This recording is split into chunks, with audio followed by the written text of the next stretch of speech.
Hey guys, welcome to the channel. As you see in the thumbnail, what if Naruto beat to death and met female Kurama and married Hei? Before I start, please do support for more awesome content, and subscribe my channel and like this video. Go support and follow the Invader Phoebe for writing that awesome fanfic, and also make sure to comment on this story. Link in the description. October 10th, Konohagakure no Sato, village hidden in the leaves. It was a festival held every year in the village of Konoha. It commemorated the defeat of a certain nine-tailed demon, the Kyubi no Kitsune, and the heroic death of the fourth Hokage, Minato Namikaze. It was the same every year: fun, laughter, games, drinks, and joy. However, for a certain blonde kid it was not. Naruto Uzumaki, a 6-year-old orphan, was currently ruining hours as if his life depended on it, which it does. Moreover, today is his birthday. Yes, the one day everyone should have a lot of fun together, and love him a lot, was the very day that brought him nightmares no one should ever dream, much less live them in the flesh. Please!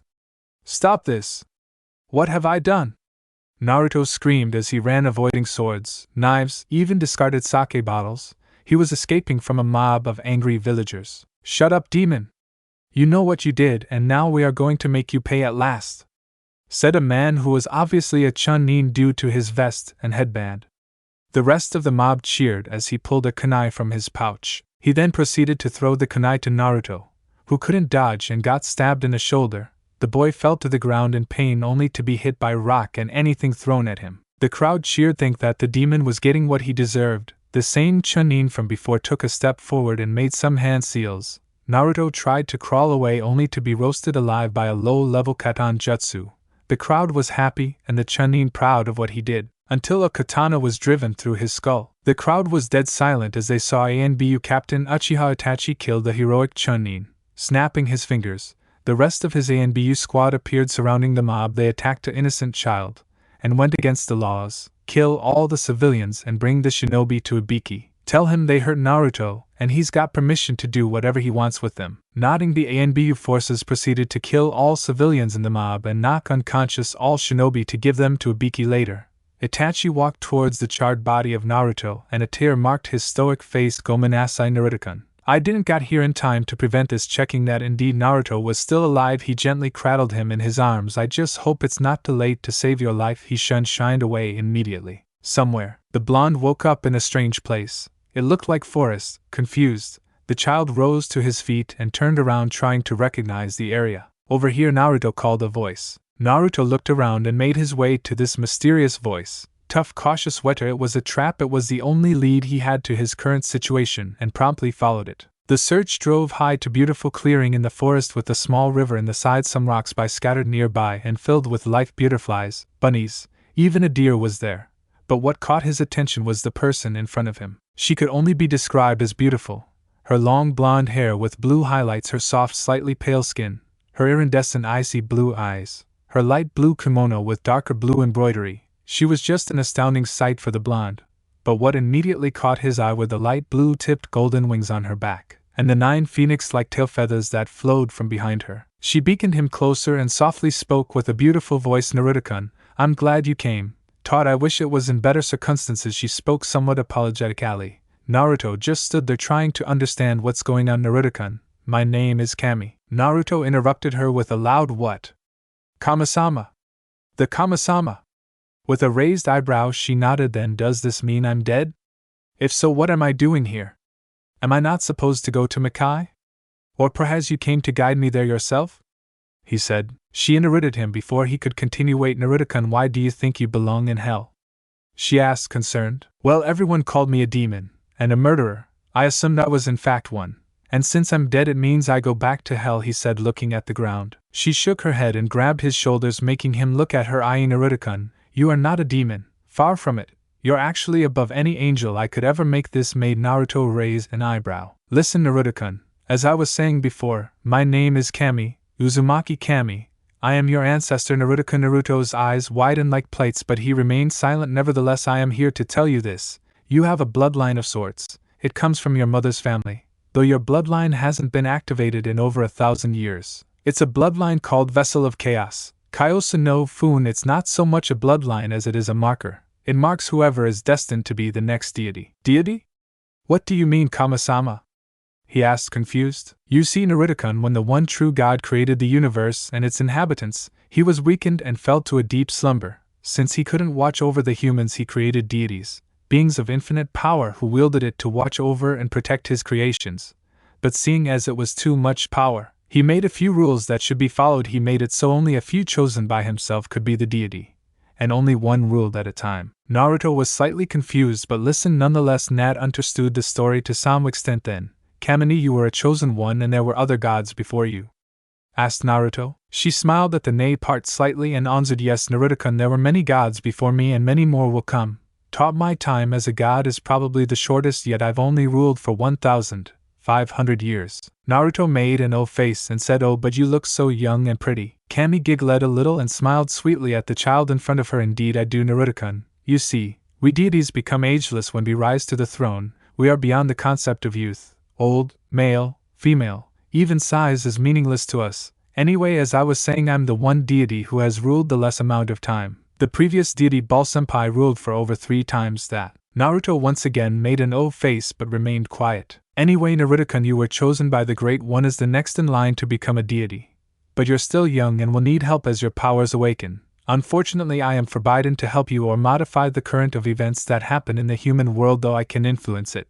Right now you must rest, for you were nearly killed today. But soon you shall meet the one person who will be with you forever to guide and help you in any way she can. Naruto perked up to this and asked again, but Kamini, who is this Nei-chan? Where can I find her, or how will she recognize me? Kami once again giggled at the blonde child. She's been with you since the day you were born, Naruto-kun, and she'll be by your side until you pass your title to the next deity. She goes by the title of Benheim Kitsune, the Kyubi no Kitsune. This shocked the little blonde boy, but before he could ask anything he got interrupted by Kami. Naruto-kun, it's time you wake up. The Hokage and a few others are very worried right now. You'll wake up in a hospital bed with most of your wounds healed. Goodbye, Naruto-kun, I'll talk with you later. October 11th, Kanehigakure no Sato Private Hospital Wing. And so the little boy opened his eyes startled, only to be greeted by the sight of white marble and translucid tubes, as well as the relieved and slightly tearful face of the Hokage. Hokage, he said with a weak smile, I'm glad to see you. Hokage, Naruto said with a weak smile, I'm glad to see you. The old Hokage smiled warmly at the blonde Naruto. I'm glad to see you too. He removed most of the medical equipment and helped Naruto to sit upright. Feeling better? He asked. Just a little sore, Gigi, Naruto said with a grin. You sure heal fast, you know? Not anyone can take a fireball dead on and be just a little sore the next day. The Hokage laughed a little but turned serious. Naruto, about yesterday he began but was interrupted by Naruto. Gigi, I want to talk to you about some things, among them, the Kyubi no Kitsune. The Hokage's eyes widened and cursed under his breath. Darn, one of those villagers or shinobi must have told him something. I'll have to tell Ibiki to remove any restrictions in his search later. Hokage Tower, Interrogation Department. Ibiki was briefing the captured shinobi when he suddenly grinned widely without reason, something that chilled the bones of even his partners. Ibiki-san? Ahem. Why are you smiling? Asked the fellow kunoichi. Oh, nothing important. Remember how I said I would torture them with a slow and painful death? The kunoichi nodded. Well, forget about the death part. I have the feeling I have permission to keep them alive for a long time. He smiled. Konoha's hospital, private wing. What about the Kyubi, Naruto? The Hokage said with a nervous smile. You know the story. He was defeated by the Yondaime Hokage 6 years ago. Naruto glanced at the old Hokage. Gigi, I know the Kyubi is inside me. What I want to know is how she got there. Naru, the Hokage began but stopped in mid-sentence at realizing something. Did you just say she? Naruto nodded. The Kyubi is a female? That's news to me. Naruto just waved his hand so the Hokage would continue. Oh yeah. Ahem, Naruto, the Kyubi wasn't killed 6 years ago. There is no way to kill an immortal being. So the Yondaime did the next best thing. He sealed the fox into a newly born baby boy, giving up his own life in the process. Naruto listened intensely, no reaction apparent in his face. Probably holding back from his emotions. The old man thought the Yondaime wanted you to be seen as a hero by the village. Sad it is that his wishes weren't respected. Naruto remained silent for a while before cracking with laughter. Ha ha ha ha ha ha. Well, so much for respecting a dead man's wishes, and EGG? Naruto calmed and smiled, which confused the Hokage. He was expecting something akin to rage or anger, sadness or something. And Naruto? Aren't you angry? He reluctantly asked, raising a brow. Angry? Why would I be? The fourth was an idiot in believing I would be treated as a hero. And yes, I should be angry, If not to the village, at least to the fourth. He closed his eyes and smiled once again. But I am not. I understand the fourth did so to protect his beloved village. He didn't hate me since he wanted me to be a hero. And the village are fools, but I do not blame them. It is human nature to hate and fear what you don't understand. They see me as the fox instead of her prison, though if what I know about her is true, then I am curious as to know why she attacked the village. The Hokage raised an eyebrow. What do you mean, Naruto? Naruto looked at him and sighed a little. Gigi, I'll tell you later, but first I want to ask you for a favor. The Hokage was slightly taken aback. What is it, Naruto? Naruto breathed a little. I want to be trained as a ninja. The Hokage tilted his head slightly. But Naruto, we already had this conversation. I'll put you in the academy in 2 years. Naruto shook his head. No, Gigi. I want to be trained starting now. Why, Naruto? Asked the Hokage. Because ninja training would help me avoid these situations in the future. Plus, if I'm correct, no one will correctly teach me anything. More likely than not, they'll sabotage me. The Hokage nodded in understanding. Very well, Naruto. I agree as long as you promise me you won't hurt any villager. The Hokage said. I won't, Gigi. I promise, Naruto responded calmly. Very well, Naruto. I can't teach you myself out of lack of time, but I'll try and find a teacher willing to tutor you, he said. Hokage-sama, interrupted Uchiha Itachi, who was silently watching their exchange from a chair in the corner of the room. I would like to train Naruto, he said.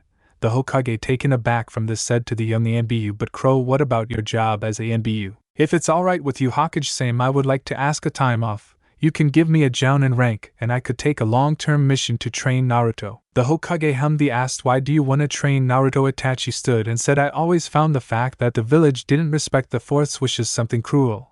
I myself have befriended Naruto as both Crow and myself. Itachi removed his mask and said, I honestly doubt there's someone more qualified to train him than myself. Besides, finding another willing shinobi of trust would take a while, and I am here already. The Hokage drew a breath and smoked a bit from his pipe. What do you think, Naruto?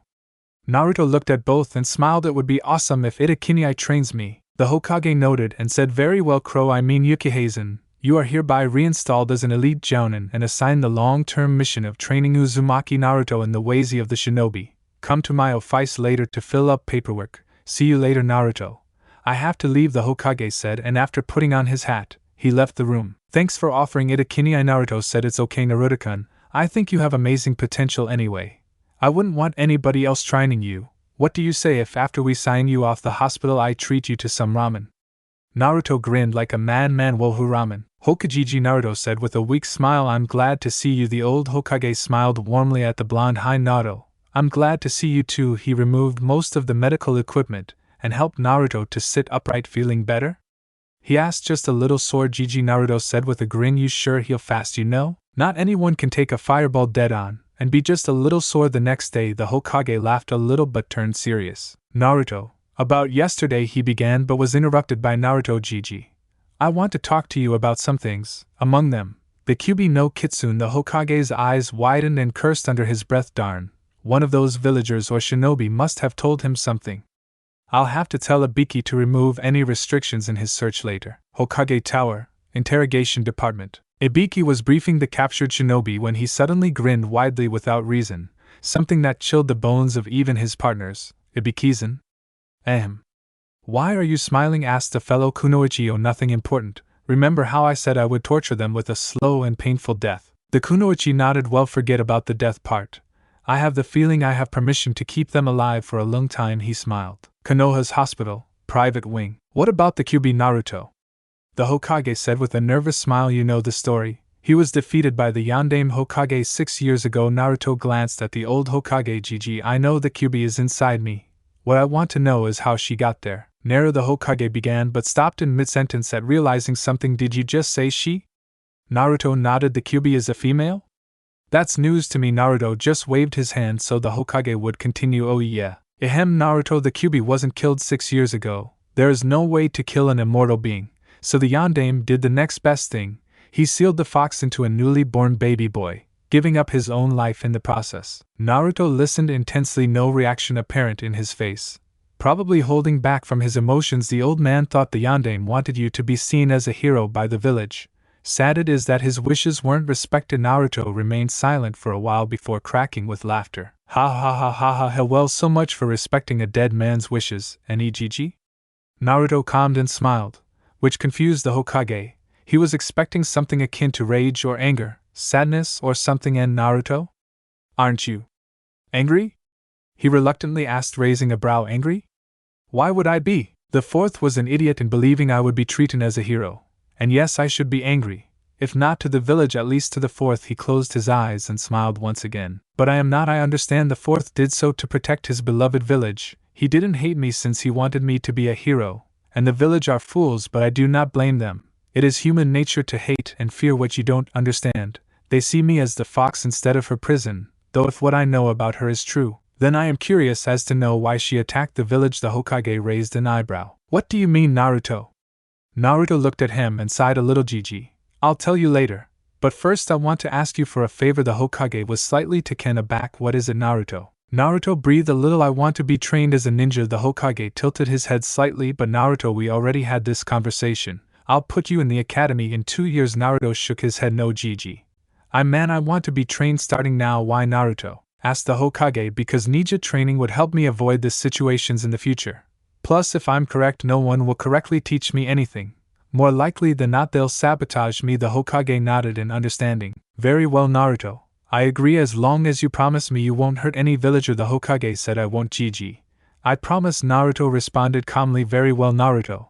I can't teach you myself out of lack of time, but I'll try and find a teacher willing to tutor you, he said. Hokage-sama, interrupted Uchiha Itachi, who was silently watching their exchange from a chair in the corner of the room. I would like to train Naruto, he said.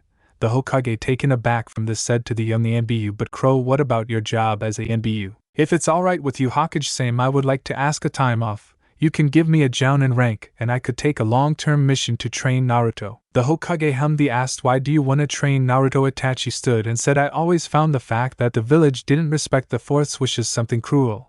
I myself have befriended Naruto as both Crow and myself. Itachi removed his mask and said, I honestly doubt there's someone more qualified to train him than myself. Besides, finding another willing shinobi of trust would take a while, and I am here already. The Hokage drew a breath and smoked a bit from his pipe. What do you think, Naruto?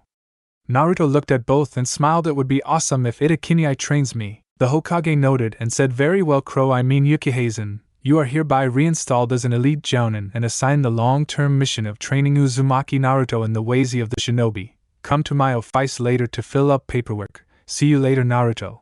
I have to leave, the Hokage said, and after putting on his hat, he left the room. Thanks for offering Itachi, Naruto said. It's okay, Naruto-kun. I think you have amazing potential anyway.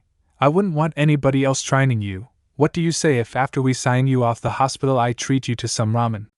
Naruto grinned like a madman. Wohu, ramen. Thanks for offering Itachi, Naruto said. It's okay, Naruto-kun. I think you have amazing potential anyway. I wouldn't want anybody else training you. What do you say if after we sign you off the hospital I treat you to some ramen? Naruto grinned like a madman. Wohu, ramen. Yes, ladies and gentlemen, Uchiha Itachi would regret this choice. Kanahigaku no Sato Food District. Naruto-kun, slow down a bit. We'll get there, just be patient, Itachi said to an overly jumpy Naruto as they walked towards the ramen stand. He heard Naruto like, look at Itachi, there's a chiraku stand. Naruto ran faster than the roadrunner and was already ordering when Itachi entered the stand. Itachi took a seat next to Naruto and waited for the waitress to turn towards him to order. There you go, Naruto-kun, the first plate of miso ramen. Ayam said cheerfully. Thank you, Nei-chan, said Naruto happily while swallowing the soup. Ayam smiled and turned to Itachi. And what can I get you? Ayam was looking at Itachi completely petrified, and she wasn't the only one. Itachi had the same look on his face as both of them got a slight pink tint in their cheeks. Naruto and Itachi looked at each other and looked again at the teenagers before exchanging a twisted smile that would put the Grinch to shame. You know, son, she doesn't have a boyfriend, said Itachi. Either does Itachi. I have a girlfriend, Nei-chan, said Naruto. Itachi and Ayam broke their trance and blushed redder than a tomato. Ama, oh yeah, Ehem, do you, by any chance, have Kitsunudan? Itachi said nervously. Yeah, we do. Two'll make it myself. Wait a minute, Ayam said before running to the back of the store to make the soup. Naruto and Itachi laughed at the teen's expenses. Before Itachi realized, Naruto had 10 empty ramen bowls before him by Kami. How long was I out of it? He said, making Itachi laugh harder. Only a minute or so, kid. But my boy Naruto here is a ramen vacuum, he said, patting Naruto in the head and smiling. That day Itachi decided that the occasion he would treat Naruto to ramen again would be rare, very rare indeed, though he would still go to the ramen stand to eat kitsune udon from time to time.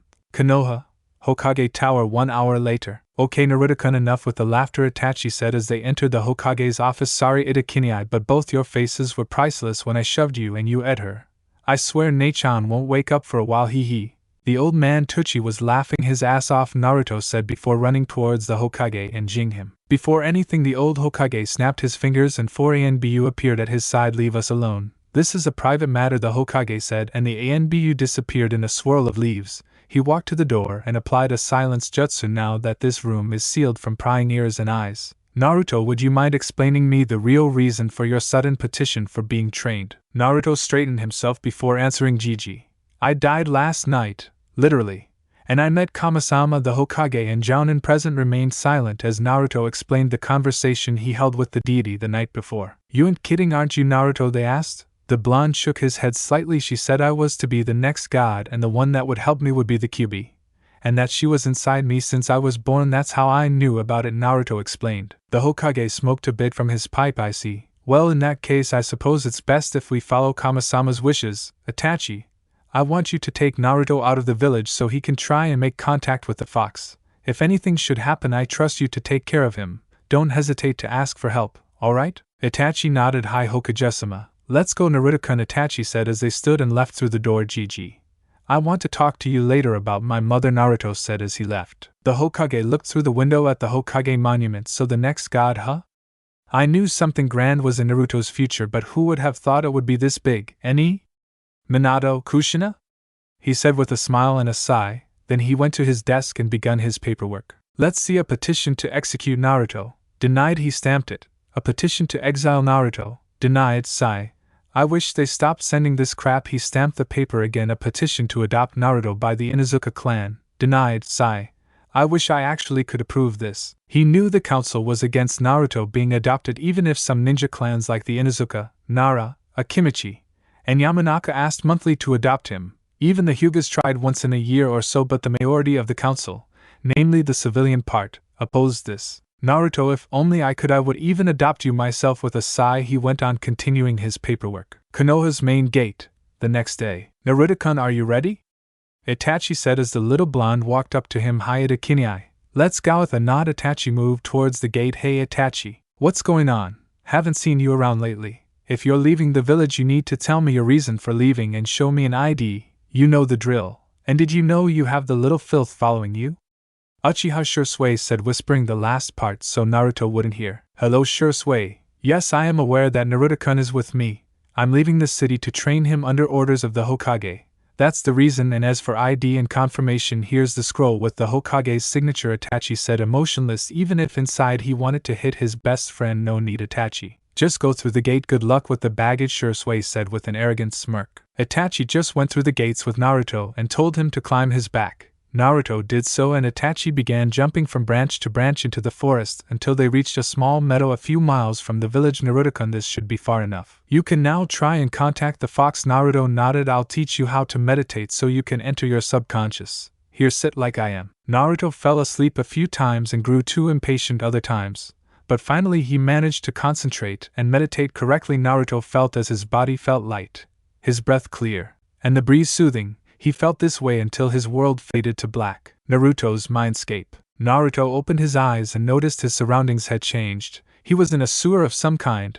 The floor was wet and large pipes covered the roof. Naruto walked aimlessly around until he heard something. It resembled whimpering. What is that?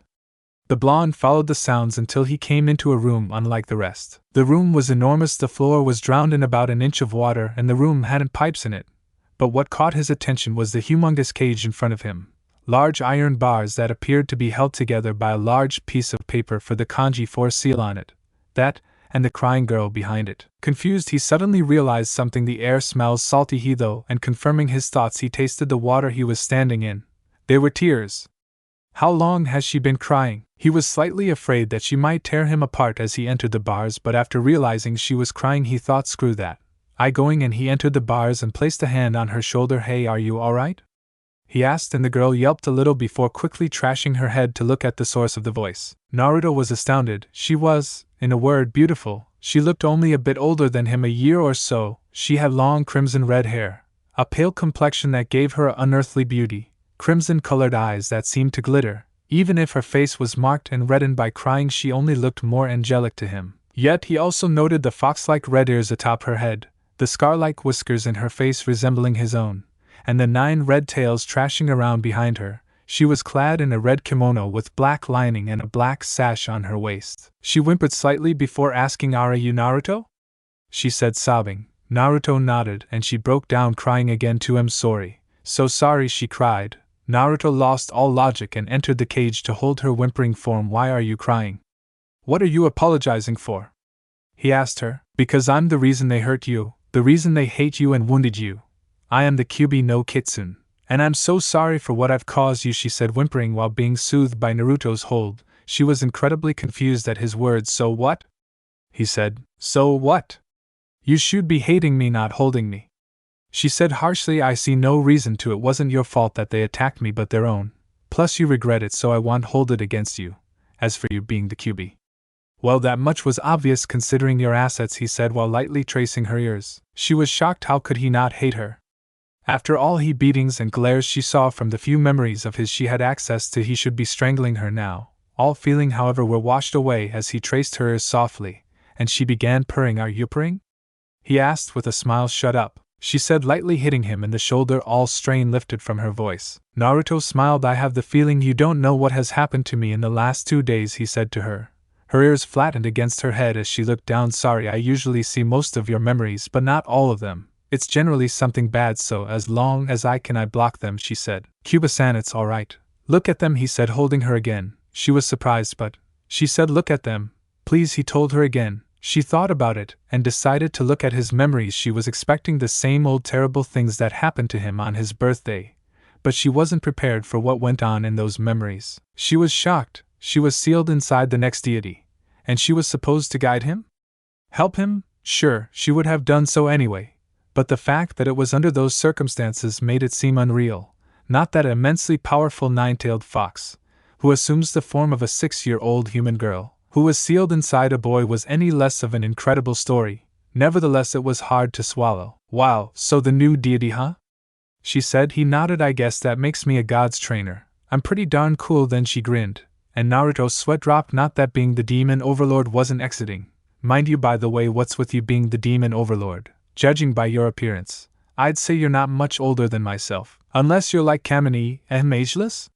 Naruto asked. "Well, I am ageless, but I'm just about as old as I look." Rigged now. "We demons are born full power, unlike humans, and since I was born the most powerful, I was named the Demon Overlord. After the 2 years in the palace, I was bored and frustrated though, so I came to explore the human realm. What I wasn't expecting though was running into a man in a weird black hooded cloak with red clouds in it, and spiral orange mask. I remember looking into his red eye, and then nada, zero, nothing. I only felt rage. And the next thing I knew, I was inside you," the red-haired girl answered him. "Well, that doesn't really explain a lot, but at least now I know you weren't attacking the village on purpose," Naruto said, giving a warm smile to the vixen. A small blush adorned her face. Only now realizing the position they were in, she stood up quickly and said, "Hey! What the hell are you doing this side of the seal anyway? Weren't you scared I might kill you or something?"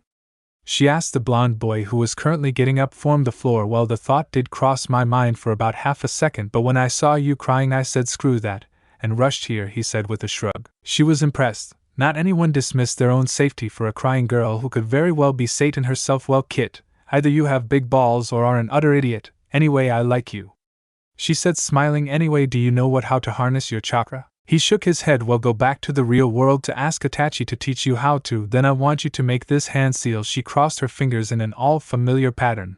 "Then focus your chakra and yell Kagebunshin no Jutsu, shadow clone technique. I'll do the rest." Naruto nodded. Just a question. How do I return?" Her lips curled into a mischievous smile. "Look over there, Naruto." She pointed at the wall, and he promptly did as told. Before she hit him in the back of his head with a sandal and he poofed away. "You just needed to break your concentration." She smiled, and then realizing her situation, she said, "By Kami, speak about crying out a river." Back in the meadow with Itachi, Naruto opened his eyes slightly. Looking around, he saw it was already dusk, which slightly surprised him since they left the gates at midday. He turned to see Itachi coming from the river with a bucket of fish, heading towards a small campfire before noticing his blonde friend awake. "Naruto-kun, you're back," he said with a slight surprised look. "You were out for about 4 hours, so I went ahead and prepared the campsite. What happened? Did you met the QB? He asked. Naruto nodded. Yeah, I met her. She told me a few things. She told me to ask you if you could show me how to harness my chakra, Naruto said. Itachi prepared the grill and placed the fish in them before heading towards Naruto and standing before him. Very well, Naruto-kun. Pay attention. First, you must know that chakra is power, created by mixing 3 types of energy inside you: your physical power, your mental power, and your will power. They circle through you and mix together through hand seals. This is the tiger seal and the most common for drawing out chakra. Try feeling the 3 energies within you and imagine them mixing in your stomach. Naruto nodded and did as he was told. He could feel all 3 of them and imagine mixing them. Now do you feel the energy that formed? Naruto nodded. Formed the seal I showed you. Naruto did so and formed the tiger hand seal. Now take that energy and release it. Imagine it as it envelopes you. Naruto did so, and he could feel the power flowing through him like a flame. Itachi was surprised. Naruto had grasped the concept of chakra quickly and successfully released it for the first time at the first try. But what astounded him was the amount of chakra the boy emanated. It was like what a Jounin ninja released in mid-battle, and it was his chakra, not the fox's chakra but his. Itachi was slightly proud of him. He also noticed that Naruto's chakra itself was a sight to behold. Normal chakra was commonly blue or green. If it was filtered enough, demonic chakra was known to be red according to data in the library, and other supernatural beings like summons had yellow chakra, but he had never seen purple chakra, less one so intense. Did I do it correctly, Itachi? Naruto knew he did it correctly, but he still wanted to ask him. At his nod, Naruto grinned widely. Cool. Hey, Kubo-san told me to try this as soon as I could. Stand back a little. The Uchiha raised a brow but stepped back anyway. Naruto once again called on his chakra, this time much more quickly, and crossed his fingers in the hand seal the Kyuubi had taught him. Itachi recognized the seal and watched carefully. Kagebunshin no Jutsu. Naruto shouted and a column of white smoke surrounded him. When the smoke cleared, there stood before him the Kyuubi no Kitsune, in her full red-headed glory. Itachi raised an eyebrow at the new red-headed kid before him. She seemed to be just a bit older than Naruto, maybe a year or 2. For a moment Itachi wondered if this was the Kyuubi no Kitsune. Nah, I doubt it, he thought with a shrug. Then the girl spoke. Holy shit. That was fast, Naruto.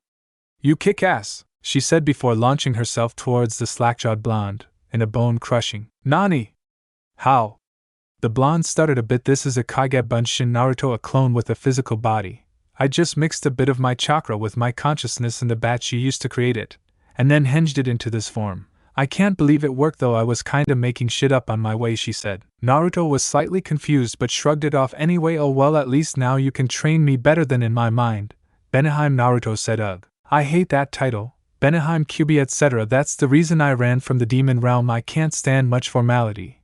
Damn it, even my dad called me by title. Just call me by my name, Naruto. My real name, Rei. Akaisora Rei, she said, and Naruto nodded then grinned. Okay, Rei-chan. At this Itachi perked up slightly, but while he kept a calm exterior, inside he was laughing his ass off. Wait, ha ha ha, this is the Kyuubi no Kitsune.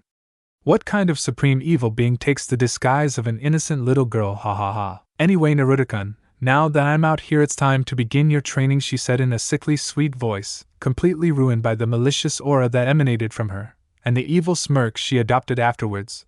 Both males visually gulped at this. Oh shit, Naruto kept saying in his mind, shudder poor Naruto-kun. I take pity on your poor ed up soul, my little friend though. Uchiha Itachi. Naruto, Rei! Screamed Uchiha Itachi as he chased, kunai in hand, a laughing blonde and his red-headed companion. Come back here. Damn it! He screamed again as they hid themselves in the woods. Ha ha ha ha, that was awesome! I can't believe we managed to do that, Rei. Laughed Naruto. I told you, didn't I?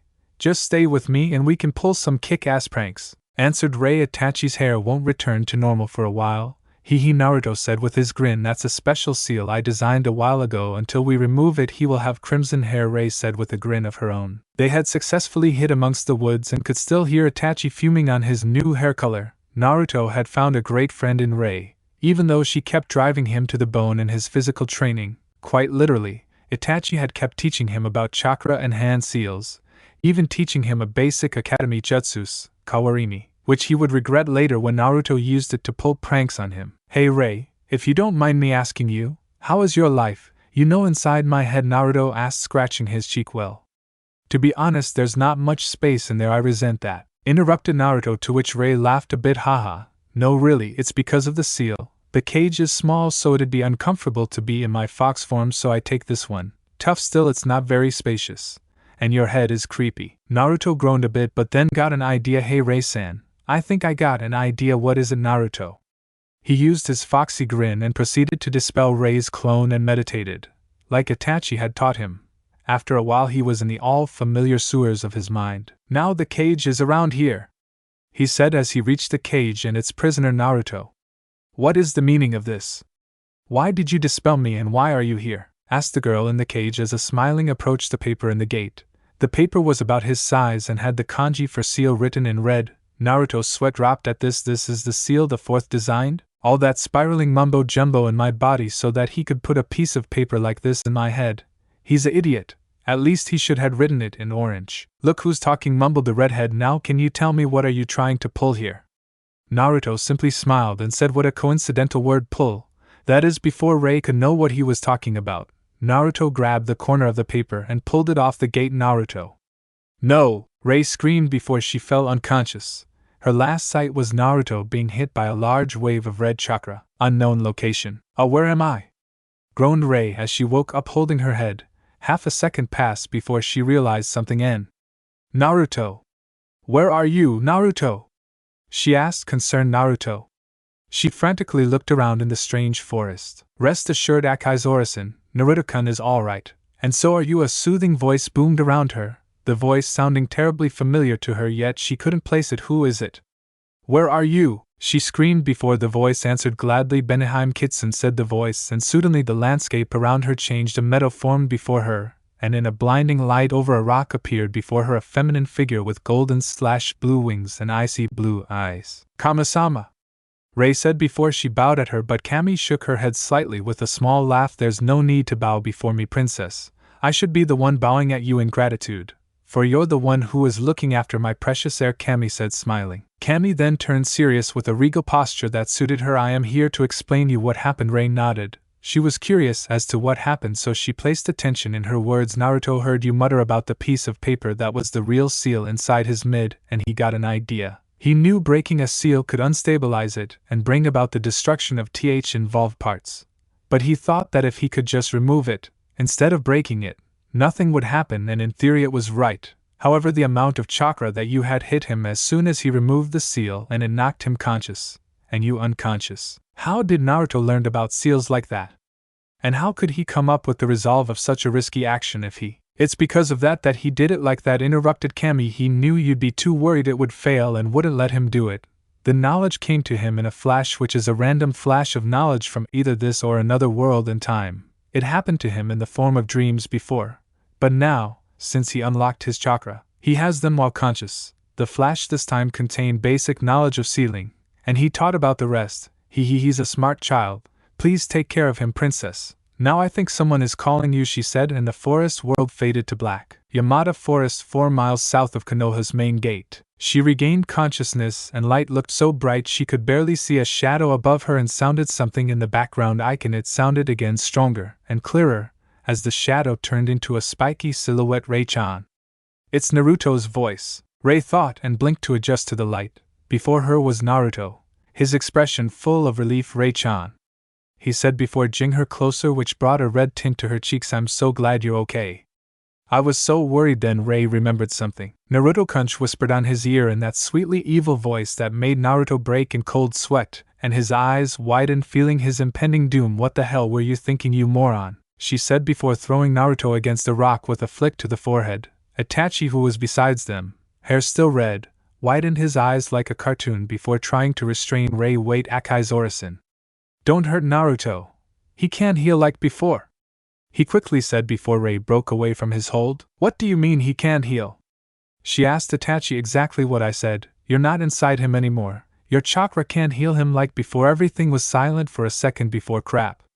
Naruto. Ray moved faster that Itachi could see. In half a blink, she was by Naruto, applying healing jutsu on him. It's okay, Ray-chan, I'm fine. Just a little less indestructible than before. He said, Naruto shrugging with his foxy grin. Ray let out a grunt, and once he was healed she hit him lightly on the shoulder. They laughed a bit before nightfall and Naruto went to sleep. So you're free now? Asked Itachi. Who brought some branches for the fire? Yes, it appears Naruto's stunt earlier did work. I'm out of the seal and he lost every bit of my chakra and its healing benefits, she said, eyeing a little scar in Naruto's arm. Itachi sighed. This is gonna be a pain to explain to the Hokage. Besides, how are we gonna take him to the village now? I mean, he won't heal, so the villagers will try to harm him. And they'll be successful this time. And if you try to protect him, well, no offense, but you'd probably end up blowing Konoha to bits, he explained. None taken. You're right, I would probably leave Konoha in pieces. She began to think until she got an idea. That's it. It might work, she exclaimed. What might work? Asked Itachi. If I can pump some of my demonic chakra back into Naruto, I could reactivate the part of him that healed his wounds, and I could boost his own chakra. But it would be hard. First, I'd have to pump about 3 taels in power for his body to recognize the chakra. We'll need a barrier and an open field, Ray clarified. The grasslands are nearby, about an hour east. That should work for open space. But for the barrier, I will make the barrier, don't worry about that. Still, I'll need you to keep watch so no one interrupts. Itachi nodded. Don't worry, I will keep you and Naruto-kun undisturbed with my Sharingan, Itachi said while activating his Dijitsu to emphasize his point. Ray paled, those eyes red. The same? Itachi raised a brow. What? He asked. Those are the same red eyes I saw the night before I was inside Naruto, she said with her eyes wide. What? Then what you saw was a Sharingan. That means an Uchiha was responsible for. No, who would? I must investigate this. Akaizora-san, did you saw anything else the man had so I could identify him? He asked. Only what I told you, the orange swirling mask, the black cloak with red clouds, and his eyes changed a bit before everything went black. Changed? How? Wait, the Mangekyo Shingen. But of course I thought it was a myth. But if it's true, then someone who possesses that might actually be capable of putting the QB in a genjutsu. Then no, I must remain calm and investigate this thoroughly anyway. Back to Naruto, I'll make sure no one disturbs you in the process. Ray just nodded, thinking it was better to leave Itachi handle his affairs. One thing though, when it's done, Naruto will most likely remain unconscious for a couple of days, so we might stay here a bit longer. Itachi nodded. It's okay. The Hokage told me to take as long as necessary. I'll help Naruto, though I would prefer going back sooner so I can investigate. Tomorrow's a big day, then you should rest then. Itachi, what about you, Akaizora-san? Oh, don't be foolish, us demons don't need to sleep, we just do it to spend time on board. Okay then, good night. Itachi went to his tent. Ray then moved inside Naruto's tent and whispered, tomorrow is a big day. Thank you for freeing me, Naruto. I'll protect you forever. And us fox demons never go back on our word. She had Naruto in the cheek and went outside again to mount guard. That night Naruto had very sweet dreams that included his red-headed friend. Naruto was awoken by Itachi at dawn. Ayada Kinai? Long yawn. Good morning, what's up? Naruto asked his brother figure at seeing him slightly worried. Itachi shook his head and smiled. It's nothing, Naruto-kun. Today idea big day, we're gonna try something that might make you a lot stronger. Would you like that? Itachi said, knowing well how to handle his little blonde friend. Cool. Are you gonna teach me a jutsu or something cool? I wanna spit fire like Nizan. Naruto said, exited, every last trace of his sleepiness forgotten by the prospect of becoming stronger. Itachi smiled at Naruto's reaction before saying, no, Naruto, I'm not teaching you anything. It's a little experiment Akaizora-san wants to try with you. And if you want, I can teach you how to spit fire like me later. Naruto's grin became me and said, cool. Where's Ray-chan? I wanna ask her. What do I have to do? Naruto said as he, at lightning speed, put on his clothes and stepped out of the tent before Itachi could even answer. Naruto found Ray by the fire eating some roasted bunny. Morning, sleepyhead. Pleasant dream? Ray said with a knowing smile. She took another dish and threw in it a piece of rabbit and tossed it to Naruto, who caught it with some difficulty. Yep. Pretty cool one. Though I can't remember it anymore. Naruto said with a big smile. Ray and Itachi, who just came with a scroll in hand, sweat dropped at Naruto's carefree attitude. Ladies and gentlemen, Naruto Uzumaki for you, thought Ray and Itachi. Anyways, Ray-chan, what are you gonna do later to make me stronger? What must I do? Is it some super secret training or something that cool? Naruto said expectantly. Ray smiled and said, actually, I'm gonna give you some of my chakra so you can heal as fast as before, plus have some of it. She stood up and walked, followed by Itachi after he put off the fire. Naruto's eyes widened before standing up. Your chakra? Then I'm gonna be super strong and super powered like you. And I'm gonna be super cool like you too. Yay! Said Naruto as he followed them while eating the meat. But where are we going? Ray's cheeks took on a slight pink tinge due to Naruto's compliments, but nevertheless said, not that much, Naruto. Just enough so you can heal like before. Maybe a bit faster, she said, slowing down to Naruto's walking speed and walked besides him. And we are going to the grasslands because we'll need a big open space to do what is necessary, she said. Itachi could swear he heard something click in Naruto's head. He suddenly thought, hey, since when I'm Naruto-kun?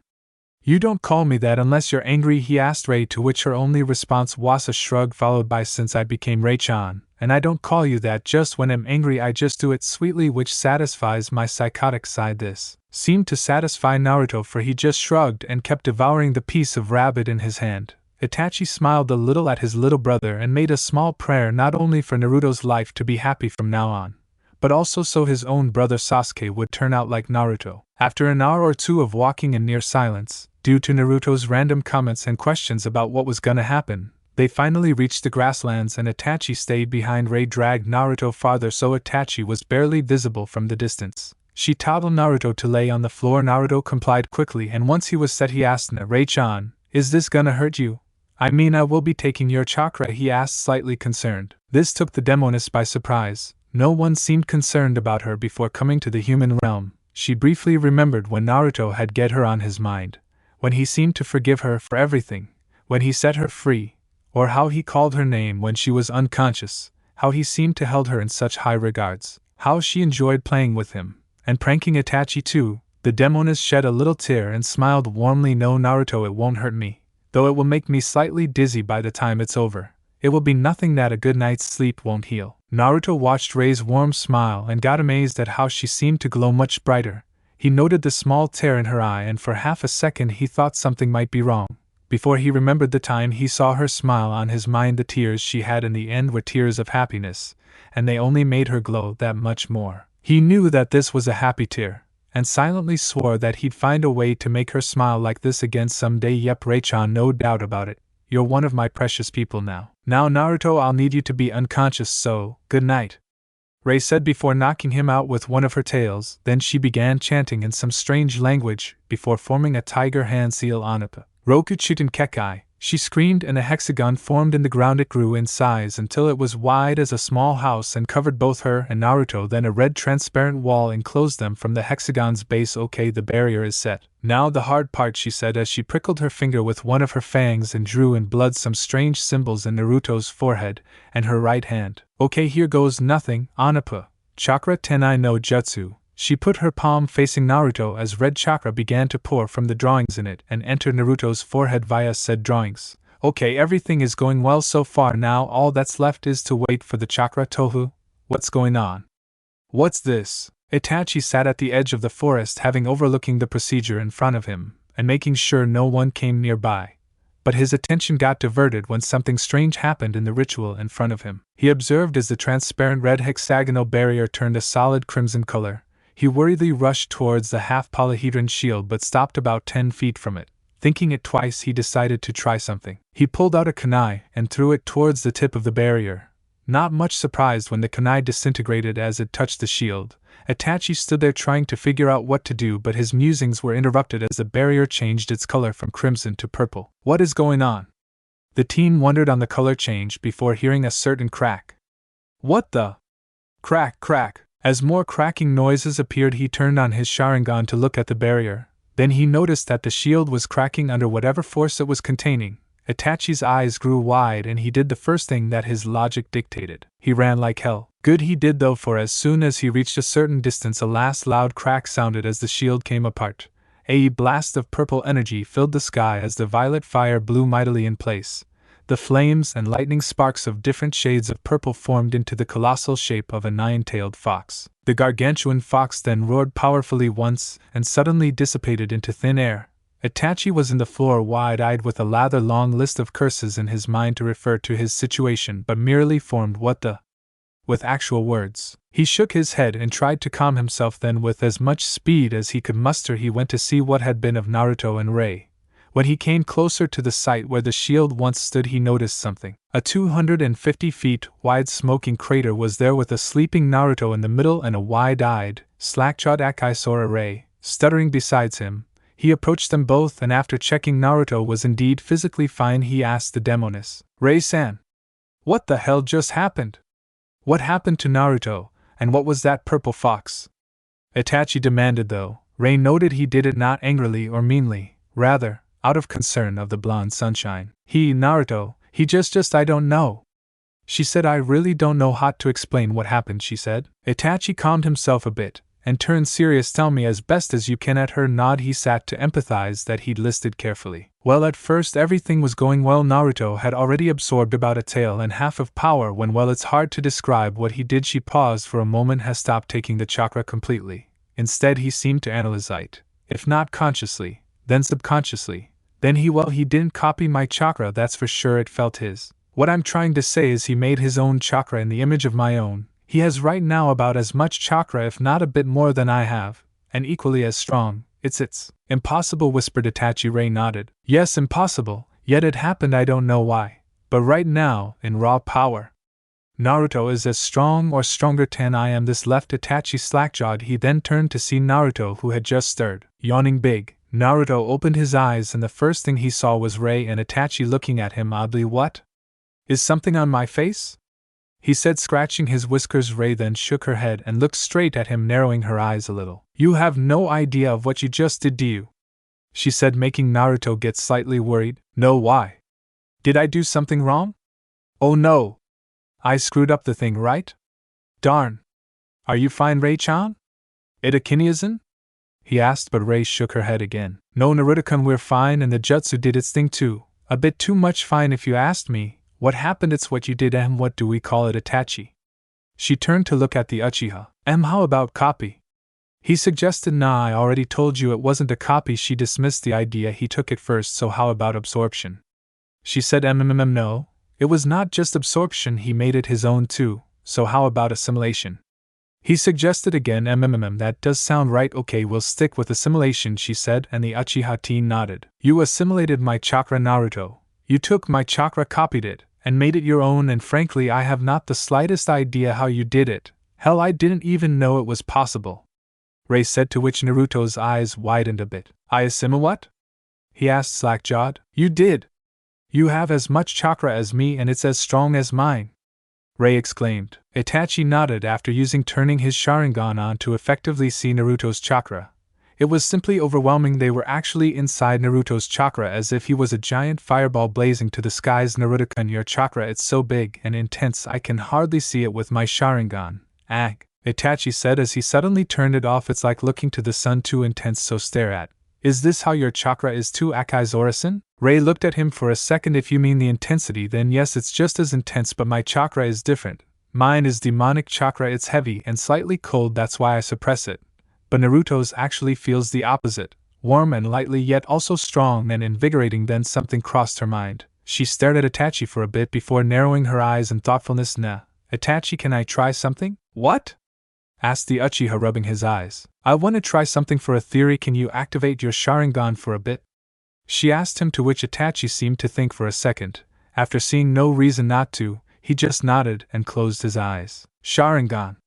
He opened them again, and the familiar red iris and 3 swirling tomo appeared. Now, Naruto-kun, I want you to touch Itachi's forehead, Ray said. Naruto nodded and did so. Good, now, concentrate on his Sharingan. Tried to visualize it.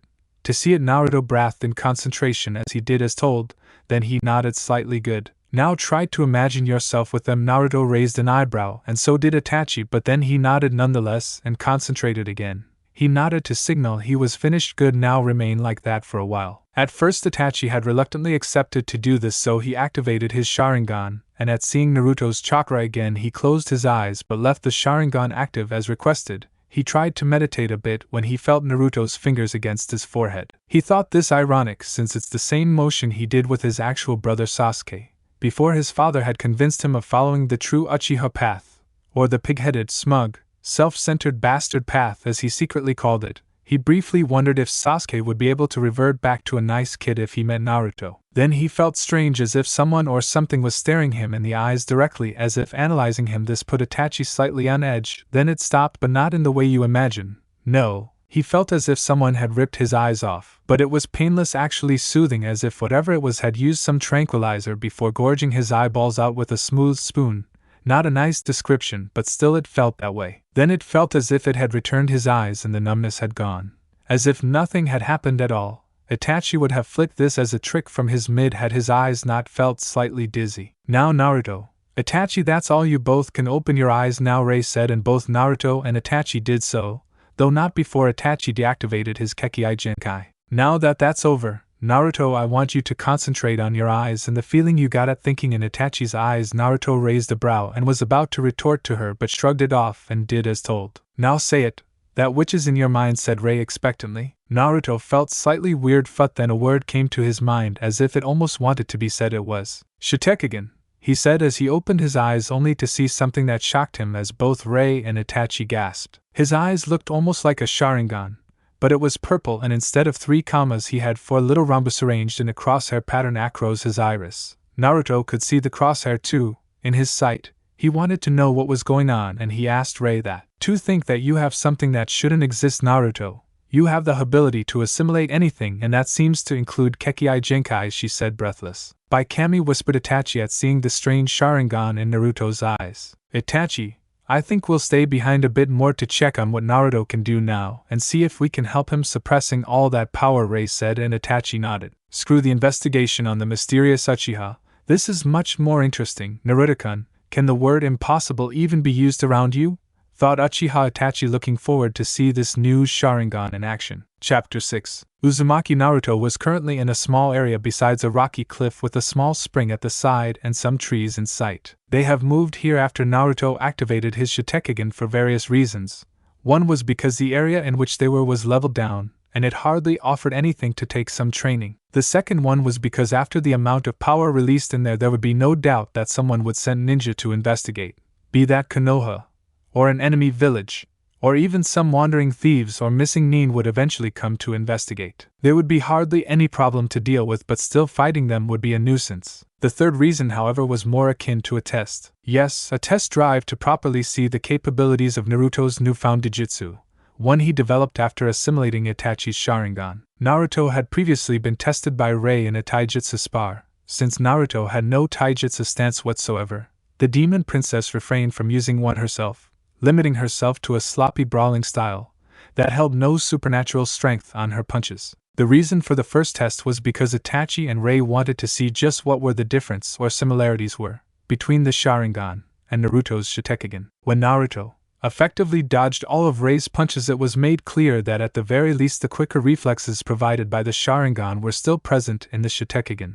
although it appeared not as sharp, seeing Naruto barely dodge the redhead's assault. Still, it was time for the test on the copy ability, since all of Rei's jutsus were apparently demonic jutsus which were impossible to copy with a Sharingan due to the intensity of dark chakra and near impossible for a human to perform. So they decided a simpler jutsu like a katan, Enden, would be better for a test. Okay, Naruto-kun, please try and do what Itachi is about to do, asked Ray as Naruto nodded and proceeded to activate his Dijutsu. Now, Itachi, if you will, she said, and Itachi nodded. Itachi went through a series of hand seals and finally ending in the tiger seal, he shoot a single fireball from his mouth which impacted on a rock. Simple enough. Though, however simple the jutsu was, in Naruto's eyes a completely different story was occurring. The first thing that happened was that the crosshair in his line of vision automatically fixated in the hand seals Itachi was forming. Then a lot of information flooded Naruto's brain, from the meaning of each sign to the amount of chakra and the way in which it was released through it. Then as the chakra settled, the crosshair immediately moved to Itachi's mouth and in slow motion saw as he inhaled air and through chakra transmuted into fire-type energy, inflamed the oxygen molecules in the air, thus creating fire. As the fire was expelled from Itachi's mouth, the crosshair moved once again onto the fireball, and he saw the chakra solidify into a single mass of flames which kept burning the oxygen in its path. The crosshair finally moved into the target rock and analyzed its composition before and after the impact of the fireball, and the effects said fireball had on its surroundings. After the load of information was sent to Naruto's brain, a new batch of information appeared on how to do the jutsu even more effective by properly controlling the amount and intensity of the chakra burned. For example, using less chakra but more concentrated, he foresaw the fireball burning longer and bigger, thus reaching farther targets or hitting closer ones with more intensity. With all this information in his head, Naruto proceeded to use the modified hand seals his Shatekage told him to use and proceeded to do the jutsu. Katan, Enden, he finally shouted, and the intense fireball was then produced from his mouth. The fireball traveled the same distance before hitting the same rock that the previous jutsu had hit, However, this time the rock cracked under the pressure of the hit. Rei and Itachi's eyes were effectively the size of dishes, seeing how Itachi's jutsu had not only been copied but also refined. Impossible! The Sharingan can't do that. It can only copy a jutsu's procedure. It doesn't give experience enough to take the jutsu to the same level as the original one, much less top it. Itachi began, but then reconsidered his words. But then again, impossible seems like a word that can't exist near you, Naruto-kun, he wondered more calmly, and Rei nodded, agreeing with him. Naruto grinned widely. Hee, of course, Nizan. I am the most surprising kid in the world, Naruto exclaimed excitedly, slightly puffing his chest. Itachi smiled at this and Rei laughed a bit. That you are, Naruto-kun. Indeed you are, exclaimed Rei, still giggling. Itachi and Rei turned serious after a breath. So what do you think, Itachi? Asked the demoness. Itachi seemed to think for a second before answering. If I had to give a solid opinion, I'd say it's more likely a ranged version of his assimilation ability, but concentrated on jutsus. At least that's as far as I can tell from that. It might be able to assimilate other Kekkei Genkais, but it's impossible to confirm this right now, he said. That's what I though too, said the redhead. Since it's impossible to determine whether it can assimilate bloodline limits right now, let's move on to the next test. What other ability is there in the Sharingan? Rei asked Itachi. Itachi wondered for a second. There's its ability to see chakra and to see through and cast genjutsus. And that's about it actually, he said. I suppose we should try and see if he can see chakra, he said lastly. You're right, Naruto-kun, tell me, how do you see us? She turned to ask Naruto, who seemed to snap out of some deep thoughts. Wow, right. Well, I see both of you the same I did before the eyes. Well, with the exception of the crosshair, explained Naruto. He then seemed to fade into his own thoughts once again. Perhaps he doesn't possess the chakra view, like the Sharingan offered Itachi. No, I have a feeling that he does, but maybe his view is different. She thought for a second, and suddenly an idea hit her. That could be it. She exclaimed, Itachi, get behind that rock. She pointed to a rock wall that sticked out, formed the risk. Itachi moved behind it so he was out of sight from the two kids, sighing silently to himself. I swear that she thinks of me as a lab rat. Here I am, an experiment again. Rei looked at Naruto and placed a low-level genjutsu in the area so he couldn't see. Then she broke him from his thoughts. Hey, Naruto-kun, try to see where Itachi is, she told the blonde. Itachi? Naruto looked around until he saw an humanoid figure behind a rock wall. There he is, Swoa. How did I do that? Naruto asked, looking at a hiding Itachi. Impressive. Not only did you locate Itachi, but you completely oversaw my genjutsu. Those eyes of yours are something, alright, she said before walking towards Naruto and planting it on his cheek, which got a red tint to the ex-Jinchuriki's cheeks. She then shouted, Itachi, you can come out now, she said, and turned to see Itachi coming from behind the rocks. Guess what? I figured how Naruto's vision works. And how is that, Akai's Orison? Asked Itachi, raising a brow. It displays his sight as it normally does, but when there's an obstacle before him, be it genjutsu or physical obstruction, he sees through these and looks at the chakra source. Right, Naruto? Naruto nodded. Yes, Rei-chan. After you told me to look for him, I turned around and saw his silhouette behind the rocks. A silhouette? Then your chakra vision is more detailed than the Sharingan's. Ours can only see a disembodied flame. Yours saw the silhouette, said Itachi, then wondered for a second. So your Shatek seems to be a Sharingan specialized in your assimilation power. He must. Rei nodded. It appears so. Boy, are you something. Naruto-kun, she said with a smile which was passed into Itachi and Naruto. I wonder if I'll be able to assimilate any more bloodline limits, said Naruto. Then he wondered for a bit. Who knows, maybe you will, maybe you won't. Only Kami knows for sure, and she didn't tell me about this the other day, said Rei with a shrug. Well, since we more or less figured Naruto's abilities, I believe we should head back to Konoha. There are some things I need to discuss with the Hokage, and he might just strangle me for the paperwork hell end up with. Itachi said. He then stood up and filled 3 canteens in the spring and threw one at Rei and the other to Naruto. We should head back if we want to make it by tomorrow morning, he said, strapping his own canteen to his pants and pocketing the scroll with the tent sealed in it in the small backpack he carried. Naruto and Rei did the same with their canteens and followed Itachi towards Konoha. Naruto wanted to see the old man and was looking forward to scare the crap out of him with all that took place during his small venture outside the village. 6 hours later, 2 miles from Konoha's main gate. I think we should camp here, Naruto said the redhead to the blonde. Why? Aren't we close enough to Konoha? We could reach it tonight rather than tomorrow, the Naruto questioned. Not before dawn, Naruto-kun, and unlike both of you, I actually do get tired, and I'll need to be refreshed to deliver the details of what we did to Lord Hokage.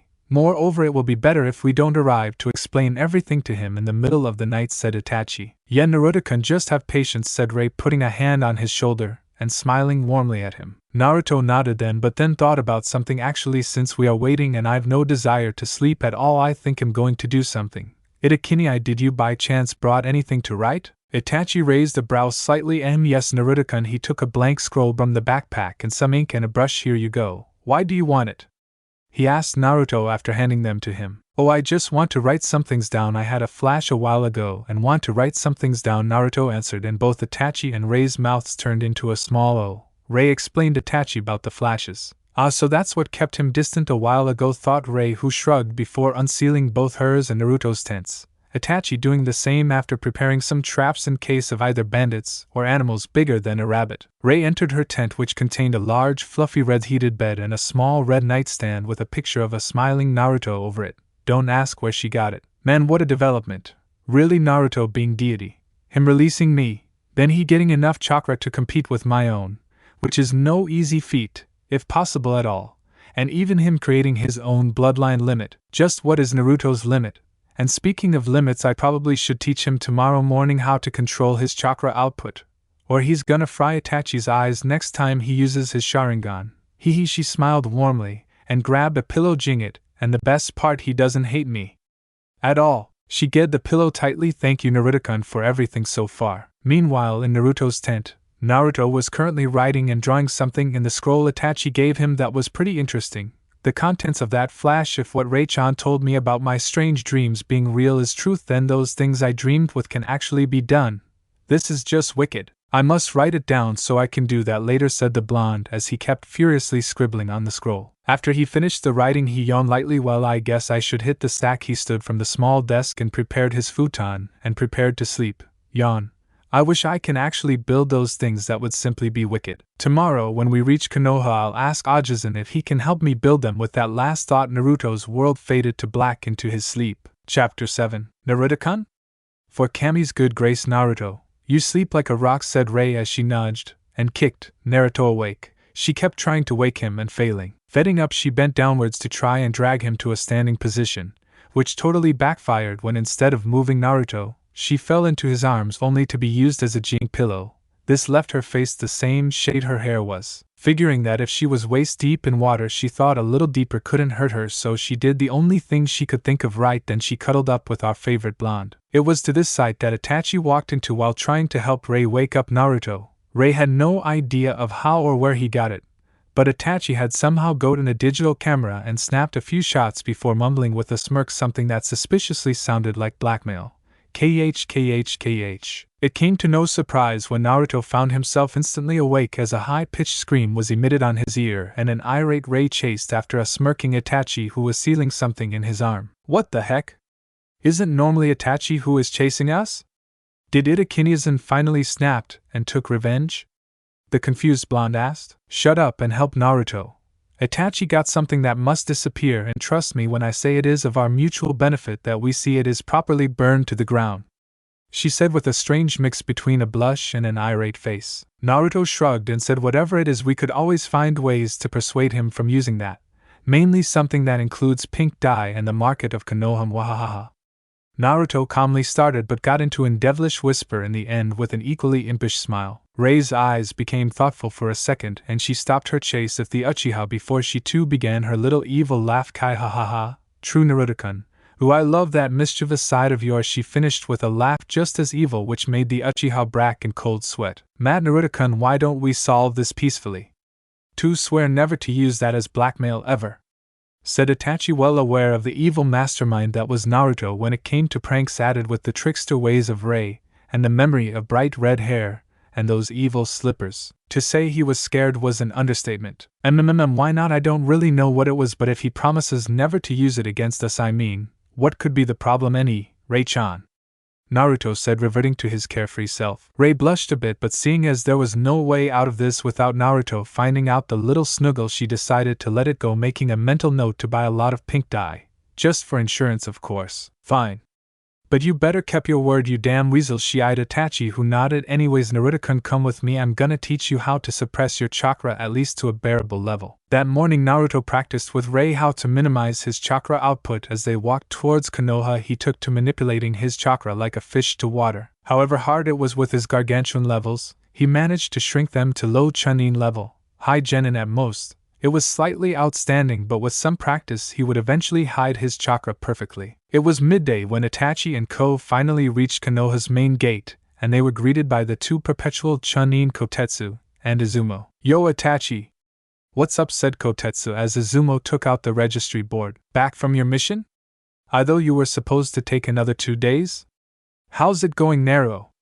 Said Izumo as he high-fived the blonde while giving the board to Kotetsu. Hi Izumo-san, Kotetsu-san, said the blonde, giving them a grin. He had met the two doofus before, and he always found them funny and cool to chat with. They even appreciated the pranks he pulled on the ninjas and villagers. Hey!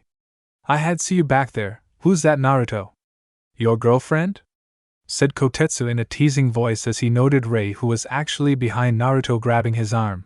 Action, she used to actually suppress Naruto's chakra. Naruto and Rei flushed a bit. No.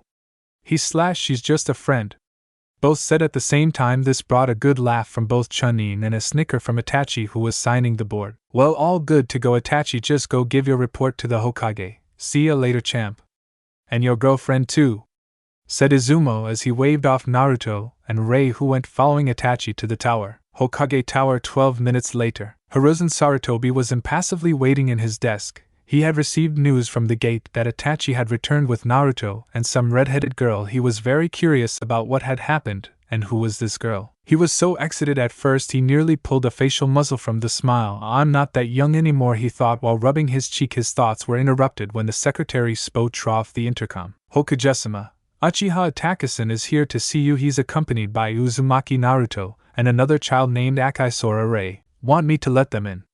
The young voice of the secretary came over the speaker. Yes, let them in please, Itachi-san, the Hokage said as he received an alright Hokage-sama in response. Itachi came into his office along Naruto and the redhead, now identified as Rei. They each took a seat and Itachi proceeded by clearing his throat. Hokage-sama, I think it would be in our best interest if we seal this room and send the Anbu away, he said. The Hokage nodded and clapped once. 2 Anbu came out, one with a gopher mask, another one with a dog mask. Gopher, dog, leave us alone. ANC, activate the seal. Both Anbu nodded and went to leave the room. The dog masked Anbu waved to Naruto a bit and left. As soon as the doors closed, the walls and door glowed blue and returned to normal. The Hokage nodded and told Itachi to proceed. Hokage-sama, the mission was successful.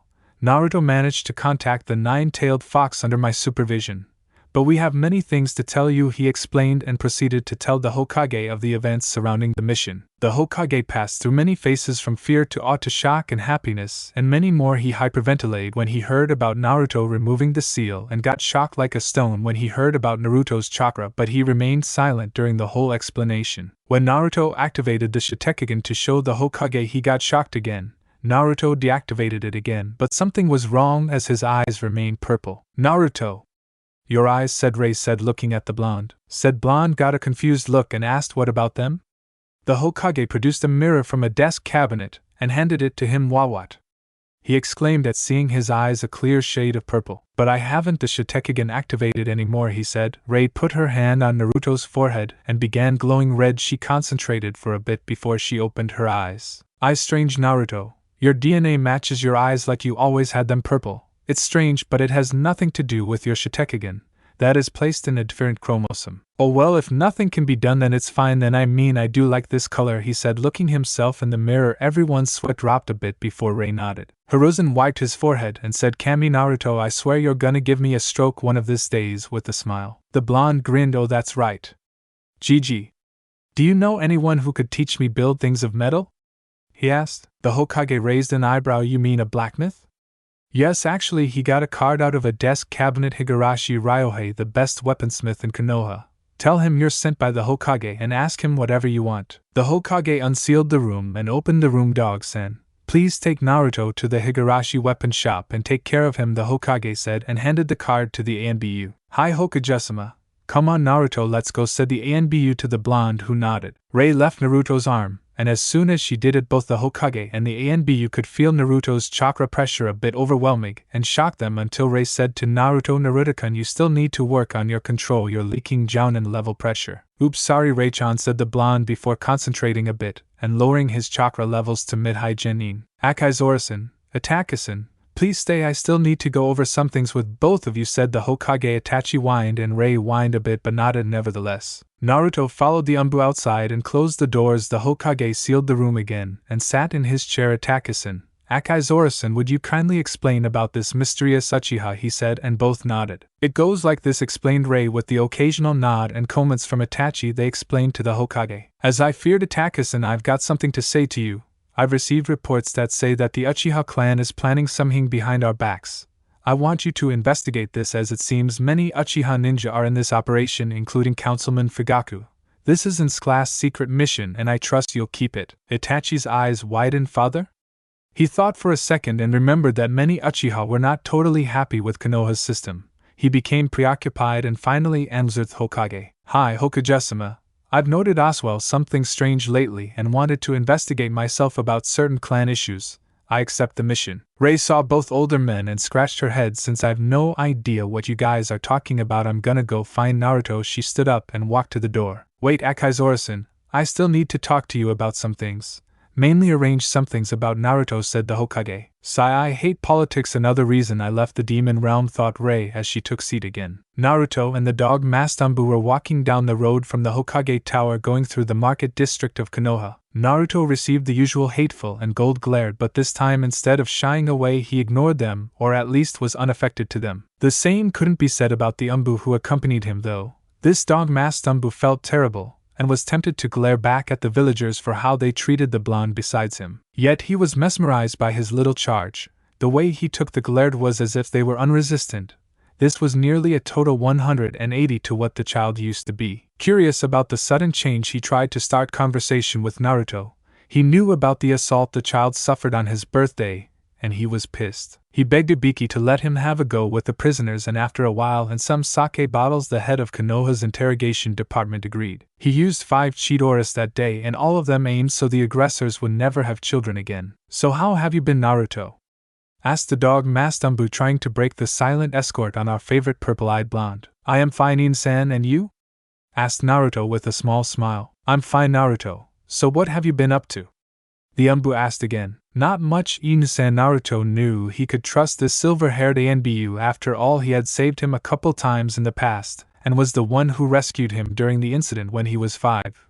But he didn't know if he could actually tell him everything that has happened since his last birthday. Naruto, I heard about what happened from Hokage-sama. I'm sorry I couldn't be there. I was out on a mission. If only I hadn't accepted it. The Anbu looked at the floor. The Anbu was sad, this much Naruto knew. Although his face was covered by the dog mask, he could feel the truth behind the ninja's expressions. It wasn't your fault, Inu-san. You were outside of Konoha, and in no way was that your responsibility. Moreover, I am fine.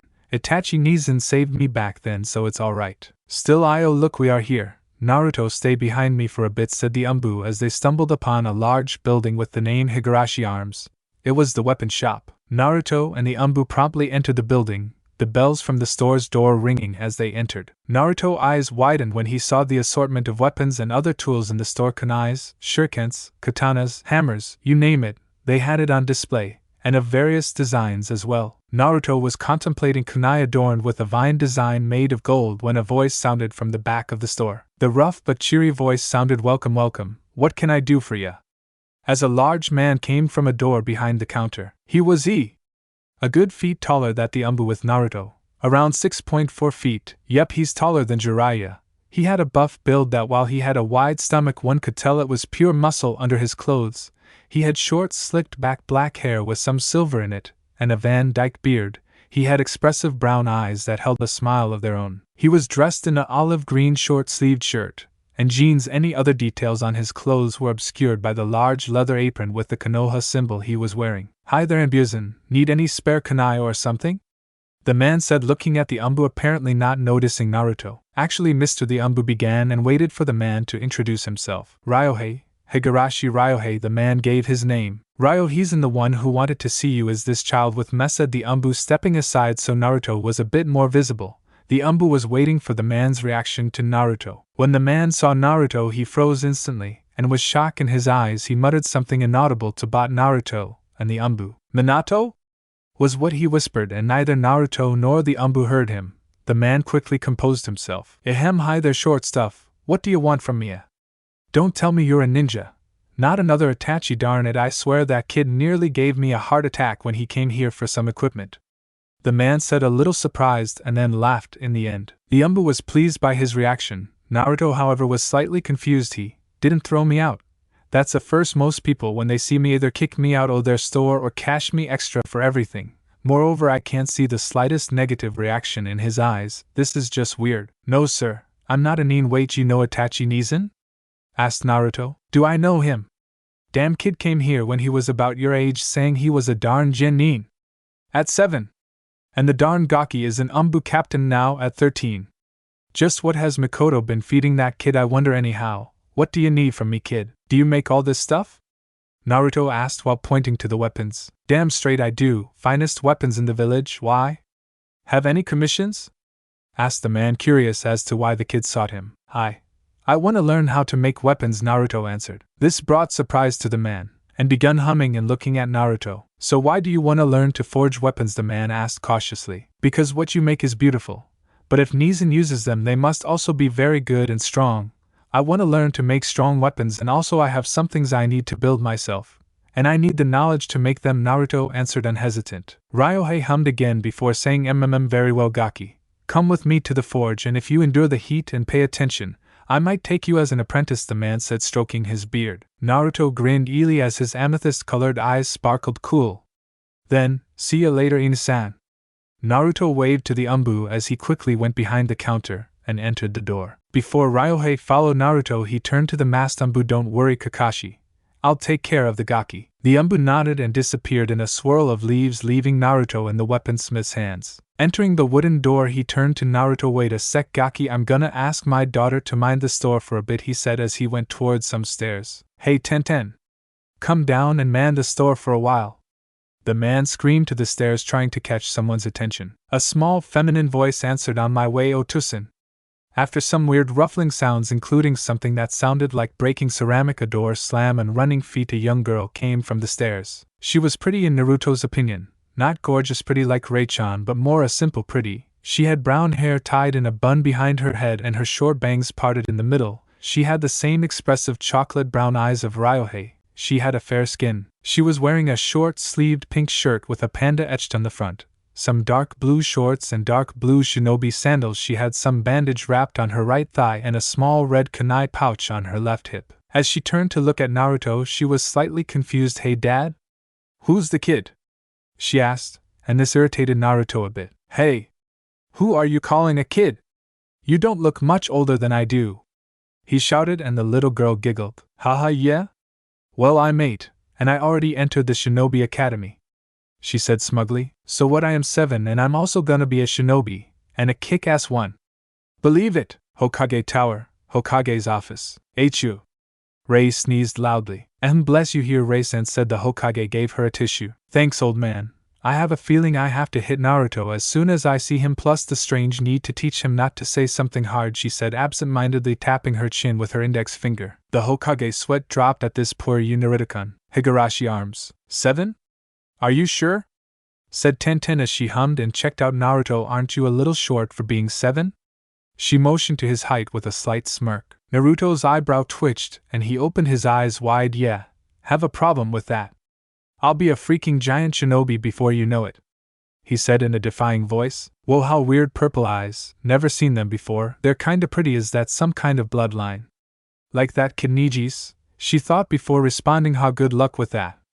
Dad's the biggest shinobi I've seen yet," she announced. Naruto blinked at this. "Asen, you're a shinobi?" He turned to Ryohei. "Who are you calling old? Gaki. I'll have you know I'm only 35. Yes, I was a shinobi. In fact, I used to be the 4th Hokage's teammate, you know," the man said with a grin. "Really? That's cool. Were you super strong then, Asen?" Naruto asked with sparkling amethysts for eyes on the prospect of learning from someone strong. Ryohei's eyebrow twitched for a second. "Oh yeah, kid, Xumbu, so there. Shahahaha, anyway, Tenten." "Yes, Dad?" answered the girl. This is Naruto Uzumaki and he wants to be my apprentice in blacksmithing. I'm taking him to the forge to give him a little test. Attend the store while we're busy, the Anbu said, and the girl nodded. Apprentice? What are you thinking, Dad? You never take on apprentices even though aspirants come every week. Just what are you planning? Tenten thought while going out the reception door. Okay, Gaki. Follow me, the man said, and Naruto nodded, following the man's lead. They came out of the reception again, and Naruto saw the Tenten girl sitting in a chair in the counter looking at a magazine. Then they went through a steel door. On the other side of the door was a rather large room with an anvil, many tools, barrels, a forge, and some nondescript things. Naruto was in awe looking at it all. Okay, Gaki, first let me tell you this clearly. I have never accepted a single apprentice wannabe. You know why? Because either they didn't pass my tests. Ryohei went to the anvil and said, very well, Gaki, it goes like this. I'm gonna run you through a few tests, and I want you to pass them without using your chakra in the slightest. Alright? Naruto nodded. Good, now I'm gonna throw you a very weak katan jutsu that will emulate the heat one is exposed to when using the forge. If you bear it well, you would have passed the endurance test, and we'll take on the next part, alright? Said Ryohei. Naruto looked at him for a bit in disbelief but nodded nevertheless. Good, bear with this for a while, Gaki. The man begun making some hand seals katan. Neppa, he said, begun blowing heated air at Naruto. Naruto immediately felt the sudden change in temperature. The air was hot and dry. But even so, Naruto had felt hotter than that, especially when you compare this to being burned alive by bigger fire jutsus. Ryohei was impressed. Most of the dunces that asked him for apprenticeship fell to the ground sweating heavily after that amount of heat. He briefly wondered how he resisted that much heat, but he heard about some of the stupidest ninjas' actions, and their employment of fire jutsus near the child. This brought an incredibly sad feeling to him, even if it explained the blonde's high resistance to heat. Ryohei ended the jutsu and saw that Naruto was still standing, a bit sweaty and fanning himself with his hand, but he looked fine more or less. Very well done, Naruto. You passed this test. Now to the next one. He made a motion for Naruto to get closer, and Naruto did so. He gave Naruto a small black handle tied with a chain to some round device that looked like a watch. This is a dynamometer. I usually use it to measure the weight of the material I'm gonna use. But with this attached, he pointed to Naruto's handle, it will be perfect to measure your physical strength. You just have to pull it the strongest you can. Alright, said Naruto as he began pulling the handle with as much strength he could muster. As he did this, the needle in the clock-like thing moved and Ryohei checked it. Okay, you can stop now. The measure is taken, he said, and Naruto stopped and drew a little breath. Whistle. Whoa, 105 pounds, that's impressive for a 7-year-old. Hell, I didn't reach that mark till I was 10, he said with a smile. Naruto grinned back and scratched the back of his neck a bit. Hee, really? He said, and Ryohei nodded. Well, Naruto, you passed this test with flying colors, so to the next one, he said, and took out a red pill. This Naruto is in special medication I made in my younger days. I force-fed this to my opponents to gain an advantage in battle. This little pill drains the energy of a person in a second. I've seen grown men, civilian of course, pass out from a single one of these babes. And even most shinobi are panting after one or two, he explained, and Naruto got a bit awed at the tiny red sphere. I call it the fag pill. Shaha. Although it's registered as the wimp pill, they wouldn't allow me to name it fag pill. Naruto's sweat dropped at this. With this, I'll test your stamina, and that will be the final part of the test. Now don't worry if you pass out, you've done well so far, so I will give you a second chance when you grow up, Ryohei said with a smirk, knowing how to push the buttons of a hot-blooded child. Naruto frowned a bit before taking forcefully the pill off Ryohei's hands and swallowing it up in defiance. His little stunt was short-lived, however, as he felt the massive energy pull from the pill. He felt as if he was ran over by a horse. But even then, Naruto stood on his feet, head raised high, although panting quickly. Well, wouldn't you look at that? I heard rumors that you were a stamina freak, but having as much as a seasoned shinobi at 7, that's just plainly unreal. Congrats, you little freak, you passed all my tests, shahahaha. Ryohei laughed hard, ruffling Naruto's hair. Naruto, although a little annoyed at the last action, smiled widely as well and scratched his right cheek a bit. Hee, I really am cool, aren't I? Ryohei's smile was a clear competition to his own when he said, damn straight, little dude. Now we just need to see if you are good in actual blacksmithing. But we're gonna do that tomorrow. I have an ore delivery to receive later, and we won't have time for the test since I have to go receive the cargo on the east gate along with my wife. He shuddered a bit. Anyway, it's midday, so wanna get some food? Really? Naruto asked, shocked. Yeah. Tenten could use the company and you could use a steak. You're too small and thin, Gaki, Ryohei said with a smirk. Naruto smiled warmly. Thank you, Ryohei-asen. Ryohei smiled and with a hand on Naruto's shoulder he guided the blonde to the door. Tenten, come, we're gonna eat, Naruto's joining us, and from now on he'll probably be here a lot. After all, I might be taking him as an apprentice tomorrow, Ryohei said, which caused the girl's eyes to widen. He'll really take him as an apprentice? But Yai's dad, and Naruto was it? She said and turned to the blonde kid. Naruto nodded before saying, your name was Tenten, right? Nice to meet you, and scratching the back of his head offering the other hand to her. After they shaked hands, Ryohei went to the kitchen and told both children to sit at the table, while he reheated some curry with rice, meanwhile hearing the talk between Tenten and Naruto. So you're from here, Naruto? I haven't seen you around before, said Tenten to the blonde. Well, yes, been in Konoha all my life, but I'm not exactly welcomed in the market area. I'd rather not talk about it, said Naruto. Oh. Alright, Tenten was curious, but seeing Naruto's expression she decided to leave it for later. So why do you want to learn to be a blacksmith? I thought you wanted to be a shinobi. Oh, I do, but I need to learn about that because there are things that I believe can only be made that way, and if I manage to do them, well, I'll be a step in the right direction. Okay, Tenten.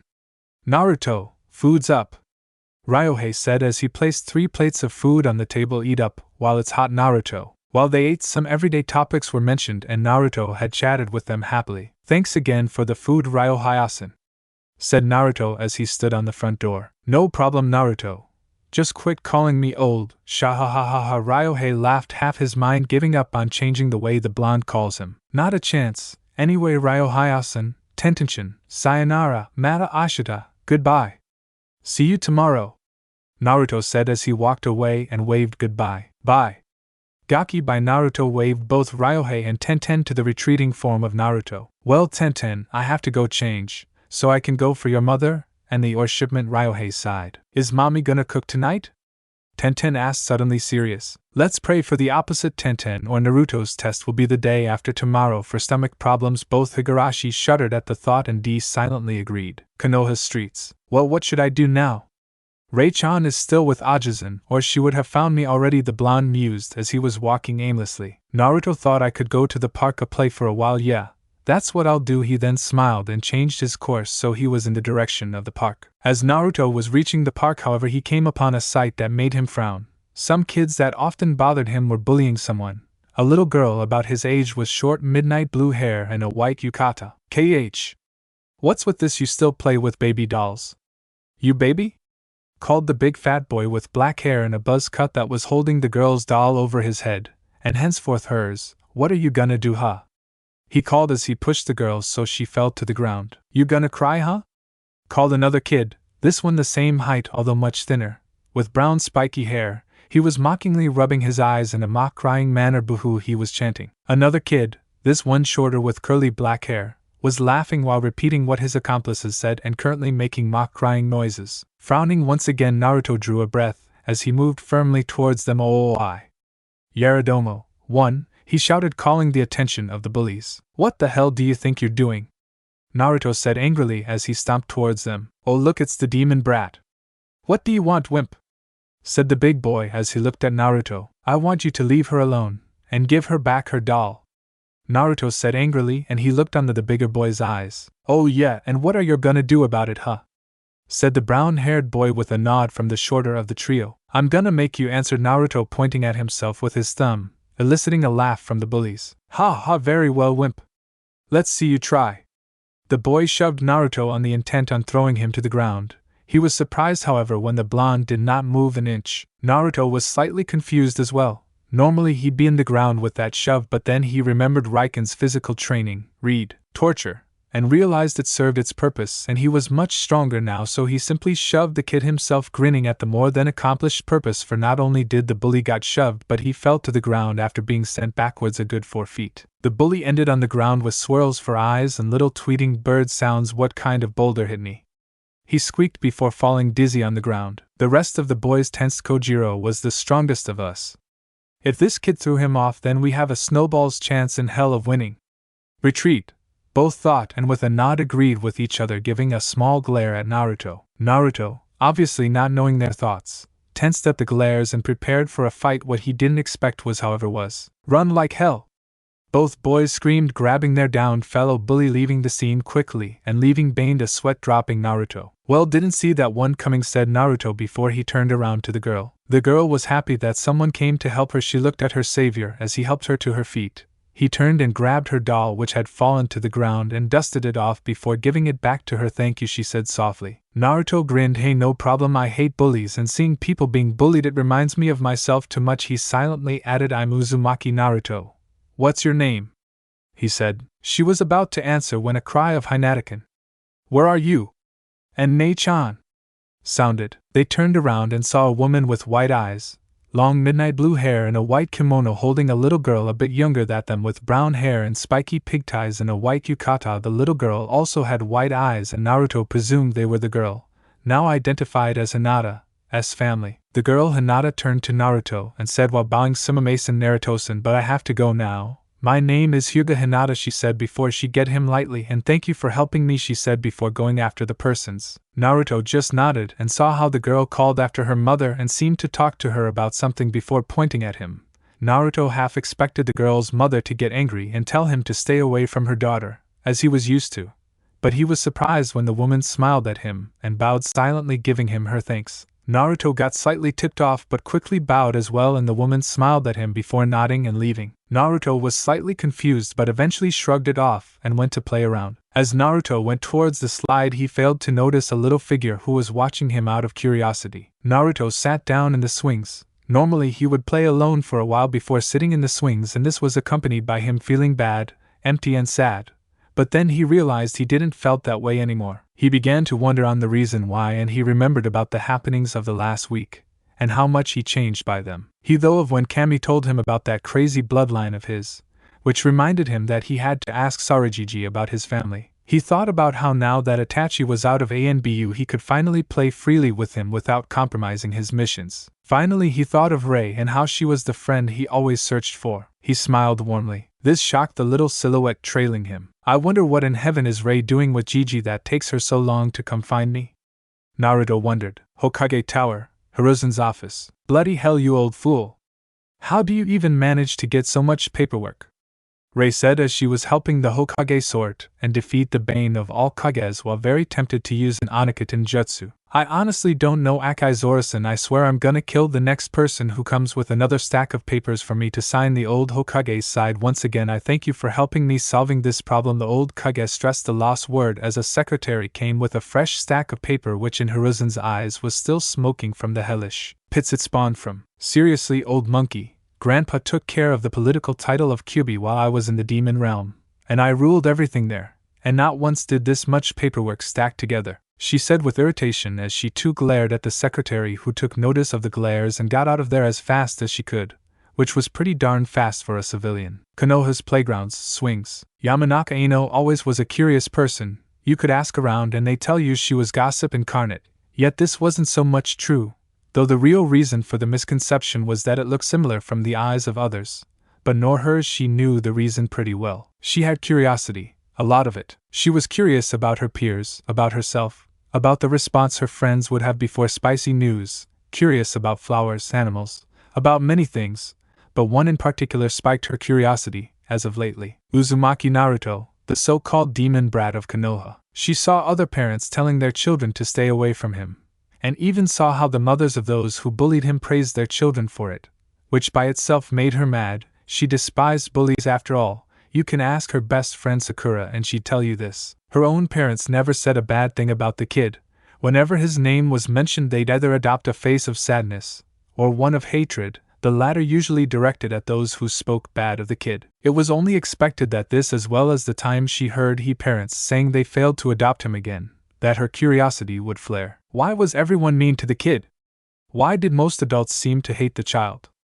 Why was the kid so close to Lord Hokage that he visited him at least once a week? Why, if he was an orphan, he had an apartment at 7 when orphans were not allowed to leave until they are 11? Why was he always alone? And just who was Uzumaki Naruto? This and many more questions plagued the mind of the Yamanaka heir. On her curiosity, she had followed him for a while out of his sight. Of course it wouldn't do if he knew she was following him, as it would make him change his natural routine however slightly, and this would not satisfy the girl's curiosity. In her short time stall investigating him, she discovered that he was alone most of the time, always playing alone, always eating alone in that ramen stand, always wandering around Konoha shying away from those mysterious glares the adults send him. She had seen him in the playgrounds before, but he never played with anyone. Who would he play with if most would either stay away from him or bully him? After that he would sit in tee swings looking miserable as if the entire world was on his shoulders. Though curious as it was, she never once saw him cry. Imagine her surprise when instead of playing alone for a while and sitting on his blue swing, he went directly to the swings and began smiling. Not only that, but this wasn't those grins and smiles she so often saw on his face. No, this was a beautiful heartwarming smile that, unknowingly, brought a smile to her own lips. Her curiosity this time flared more than ever, so she decided to talk to him and see his reaction. So she stood up and dusted herself off a bit before going towards him. "Hi, I'm Ino. Tough, you can call me Inosama. What's your name?" she asked with that mischievous attitude of hers, which by those who didn't know her well often confused with pompousness. Then she extended her hand in greeting, waiting for him to do the same. Naruto, for once, was baffled, wondering on what was going on. After all, not many kids, much less girls, greeted him and asked for his name in a non-aggressive manner. Moreover, he had seen her before and she seemed popular, always surrounded by other kids. So, acting on instinct rather than coherent thoughts, which he had none right now, he took her hand slowly and answered her with an uncertain "M." "Hi, I'm Naruto." "Hi Naruto, what are you doing?" she asked with a smile. Well, nothing really, just thinking," he said after regaining his mental abilities. "Really now, say wanna play with me?" she asked, purposely ignoring the part of her mind that was screaming at her to just ask him all about his life. Sure, why not?" Naruto said, still uncertain about this. "Great. Come on, let's play in the seesaw," the platinum blonde said to him, hastily pulling him out of the swings. "Then after becoming my friend you'll tell me about it, she thought. At first they played a little awkward with Ino dragging Naruto around and Naruto being slightly put off by this. But eventually, after a while and some games, Naruto finally began to play with Ino, actually enjoying himself. After an hour of playing thought, Ino's dad began calling her name. She cursed under her breath that she only advanced their friendship very slightly. Naruto heard it but hardly understood this, so he decided to ignore it. When Inoichi found his daughter playing with Naruto, he smiled. After seeing her puffed cheeks, he knew she wanted to play more with him, and this made his smile wider. But as much as he wanted both blondes to bond, it was time to go. His wife was gonna begin cooking, and when he didn't eat it, she got awfully mad and often summoned the wrath of that evil frying pan that seemingly just faded into existence, since he was sure to just destroy every pan that was on his house. Nevertheless, it's time to go. "Ino, honey, I'm sorry to interrupt, but it's time to go. Hi there, Naruto." The older blonde waved to the violet-eyed one. Naruto instantly recognized the man that had helped him multiple times in the past, both in critical and everyday situations. He and his wife gave him a cooked meal every once in a while after all. "Hi Inoike-san, nice to see you again. How is Izuma-san?" Naruto asked with his happy grin at one of those who showed kindness to him before. "She's well, Naruto, though I could do without the beatings," he absent-mindedly commented before remembering his daughter was there and getting wide eyes. He sharply turned towards her and said firmly, though his eyes were practically begging, "Don't tell your mother I said that." But alas, he recognized that glint in her eyes. It meant either she got her way or she'd tell. Apparently he'd sleep in the couch tonight with pain. "Anyhow, Ino, it's time to go. You can play with Naruto another day," he said to his daughter. Ino looked apologetically at Naruto. "Gomen, Naruto, I have to go. We'll play on another occasion, any?" she said before sticking her hand out to Naruto. Naruto took it and said, "It's okay, Inikan. We'll play again later," he told her, offering his usual grin.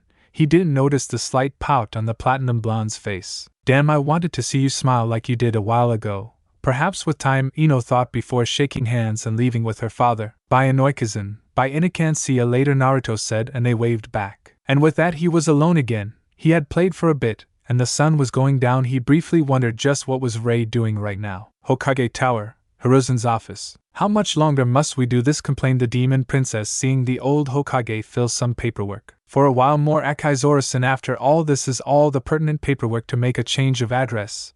I was thinking in moving Naruto to a bigger house, but since he is only one child I couldn't give him anything bigger than an apartment. If he at least had a single friend from the orphanage willing to move in with him, then perhaps I could have assigned them Anbu guards." But the old shinobi trailed off sadly. "Yeah, I know, but at least he's with me now. I'll never leave him alone.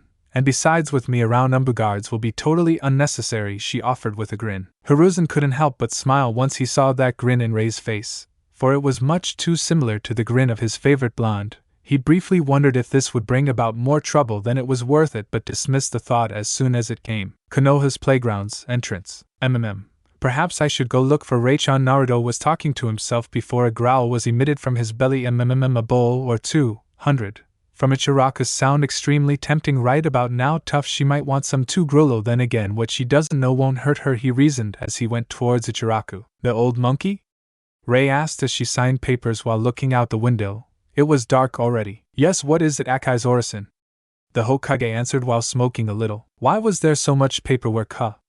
I remember some of Naruto's visits to your office, and you never had that much, she said with disdain, looking at the pile of paper that was their nightmare a while ago. She could swear she saw that thing moving. Oh well, you see, we had some Kumo ambassador here to negotiate a peace treaty yesterday. He is scheduled to leave tomorrow morning and I had to get the paperwork sorted. Moreover, today is the 6th birthday of one of the Hyuga's clan head's children, and he wanted some documents signed as well. Rei hummed a bit before a sudden feeling crossed her. Ugh. I feel I need to hit Naruto a bit more for being inconsiderate. Dunno why though. She trailed off her ruby orb, glancing at the window. The Hokage chuckled a bit. Ma, Naruto-kun, you sure got your hands full with this one. Konoha's food district. Ichiraku Ramen. Hey Asen! Naruto suddenly popped up on one of the stand's chairs, scaring the crap out of Tucci. Naruto-kun? He asked tentatively before hitting the blonde in the head with the paddle. Darn gaki. Be more mindful of old people, he said, grumbling around before getting a ladle in the head himself, courtesy of I am. Don't hit Naruto-kun too, san. You know how excited he gets to eat with us. You should be used to it by now, said I am with puffed cheeks as Tucci mumbled incoherencies while rubbing the sore spot on his head and going back to the kitchen. Naruto's sweat dropped at the family's antics. Nah. I am a Nikan. Could you give me a bowl of miso ramen to start? He asked the waitress. Of course, Naruto-kun, wait here, she said before joining her father in the kitchen. A few minutes later she came out with 3 plates of miso ramen, setting up one before her in the counter, and the other 2 before him. She said, the first one is one the house, Naruto-kun. Naruto grinned widely, and drooling a bit he exclaimed, thank you. Oh, wonderful and beautiful, I am a Nikan, he said before digging in. He certainly knew hot to sweet talk alright. I am giggled at his words before she too began eating the noodles. So Naruto-kun, what have you been up to lately? You haven't come around, she questioned him, and Naruto gave a version of the story that wouldn't compromise either Rei, Itachi, or himself. 30 minuets, and 15 bowls later. Goodbye, Nei-chan, Asen. See ya tomorrow. Naruto waved as he left the ramen stand. As he walked he noticed a small crowd of people around the houses of those white-eyed persons, as well as some gathered in the central area of Konoha. There were very few persons, yet both locations seemed to be celebrating something. Out of personal experience he knew going near crowds and celebrations was suicidal, especially for him, so he opted for taking the less taken route to his house, one that passed the eastern gate. Since this was the industrial area where most villagers worked, it was near abandoned by nighttime, so it was safe to go through here. After a nod he moved on the empty alleys towards his house. Little did he know he was about to take another step towards his destiny. Konoha streets. Things were going right for Ichiban Ranbamono Sohai. He managed to get the Hokage busy with the paperwork for the alliance. He managed to get the people and most Konoha ninjas into a celebration of peace in the middle of the town. He even managed to drug the Hyuga matriarch into sleep in order to kidnap the kid. Since it was the birthday of the Hyuga heiress, nearly every other Hyuga would be busy and only the mother would take care of the child. And with her out of the picture for a couple hours, he just had to tie up the child and put her in a bag, and presto, instant Hyuga eyes. Undoubtedly they would find out in a while. But for now all he needed was to take the child to the city outskirts and deliver her to the Recon team, then go back and act like nothing happened. Yes, the council will be pleased. He might even make it jounin with luck. After all, that power-hungry Raikage was a pretty good guy if you got in his good side. And what better to get there than to bring the Byakugan to the village, especially one with such strong genes as the main branch's daughter. And the council's plan was ingenious. She'd be removed from her eyes and used as breeding stock until she birthed a male, then removed of her ovaries as backup and disposed of like evidence. Then the child would be used to impregnate various girls, and the village would soon have his own batch of Byakugan users. Seriously, the council was intelligent. To even make it so that even if the Raikage don't know about this plan, he'd be forced to accept that which happened. Yep, everything was going well, and the path he was taking to the east gate was empty, which only made it easier for him. Well, if he hadn't bumped into a little blonde kid, Just where in the bloody hell did this brat come from? They fell spiraling to the ground in a yelp of pain. Both he and the blonde cursed as they looked at each other. Damn it, brat! Watch where you're going! The man screamed at the blonde child. Watch where you're going, you blind baka! Why the hell are you running in the first place? Naruto yelled back while looking him. He looked at a ninja, except his high tie had a different symbol, one that looked like 3 long dots, 2 of them fused together. Look at the cloud headband in Google. Naruto looked at the sack the man was carrying and noticed it was moving. He was startled when he saw it opening. Inside the bag was a person, and not any person. It was a little girl, the same little girl she had seen earlier that day with the one he assumed was Hinata's mother. That's make this her little sister. This man was kidnapping Hinata's little sister. Sohei froze after he realized the kid had seen what he was doing. He cursed under his breath as he stood up and walked towards Naruto. Well, this sure is troublesome, brat. I don't have much time to lose, so I'll ask you to shut up about what you just saw and never tell anyone, got it? Sohei said while releasing some killer intent against Naruto, thinking that it'd be enough to scare the kid into oblivion so he could quickly leave to finish his business. He was, however, not expecting Naruto's response. You bastard, leave her alone! Naruto said as he charged the man with a raised fist before bringing it down on the man's face. However, what ensued was not what he had planned. He stood there with Naruto's fist still lodged on his cheek, an impassive frown on his face, and completely unharmed. The guy didn't even flinch from Naruto's punch. Oh, you've got balls to try and fight a Chunin, brat, the man said before punching Naruto's stomach, sending him against the wall, knocking the wind out of him. Shame you ain't got the brains not to. Naruto felt the strength of the punch. It was just insane. Just how was he gonna get out of this?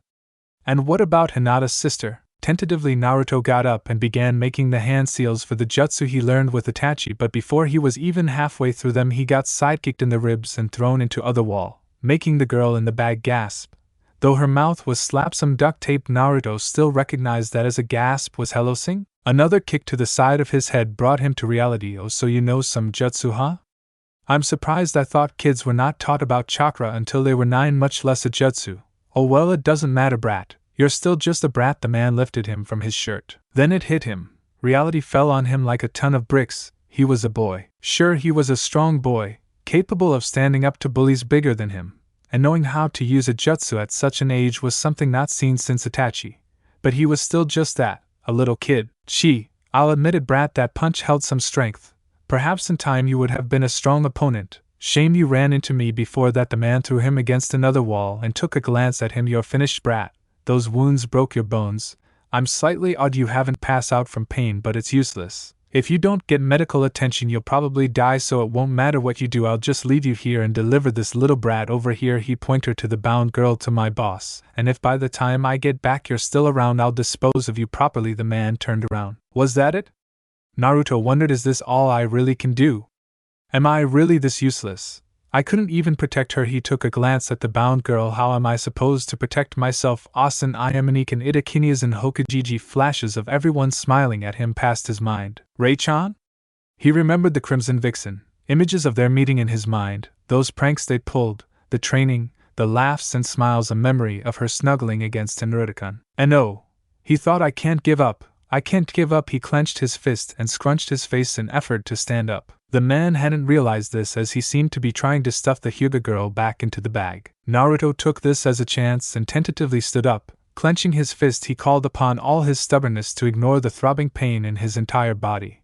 With his flaring determination, he clenched his fist strongly as he advanced upon the kidnapper with renewed power, as he felt better than ever. He briefly wondered about this, considered he was not long ago the living representation of a ragdoll, but shrugged it as adrenaline and figured that it would hurt later. The man realized it as he felt some chakra leak from the blonde. He turned to see Naruto standing up, breathing heavily and struggling as he clenched his fist, and went after him. Brat, didn't I already tell you that was useless? The man said as he prepared himself to intercept Naruto's next attack. Neither of them noticed the slight change in Naruto's appearance, like his dark violet eyes turning a bright hazel brown, or his skin darkening around his arms. Both also failed to notice the slight cracks Naruto left in the pavement as he gained speed running towards the kidnapper. The next moment seemed to last an eternity, as no one got their expected result. The man got a surprise, as this time the blonde's fist not only made contact with his ribcage but broke several ribs and knocked the wind out of him and proceeded to throw him against the wall.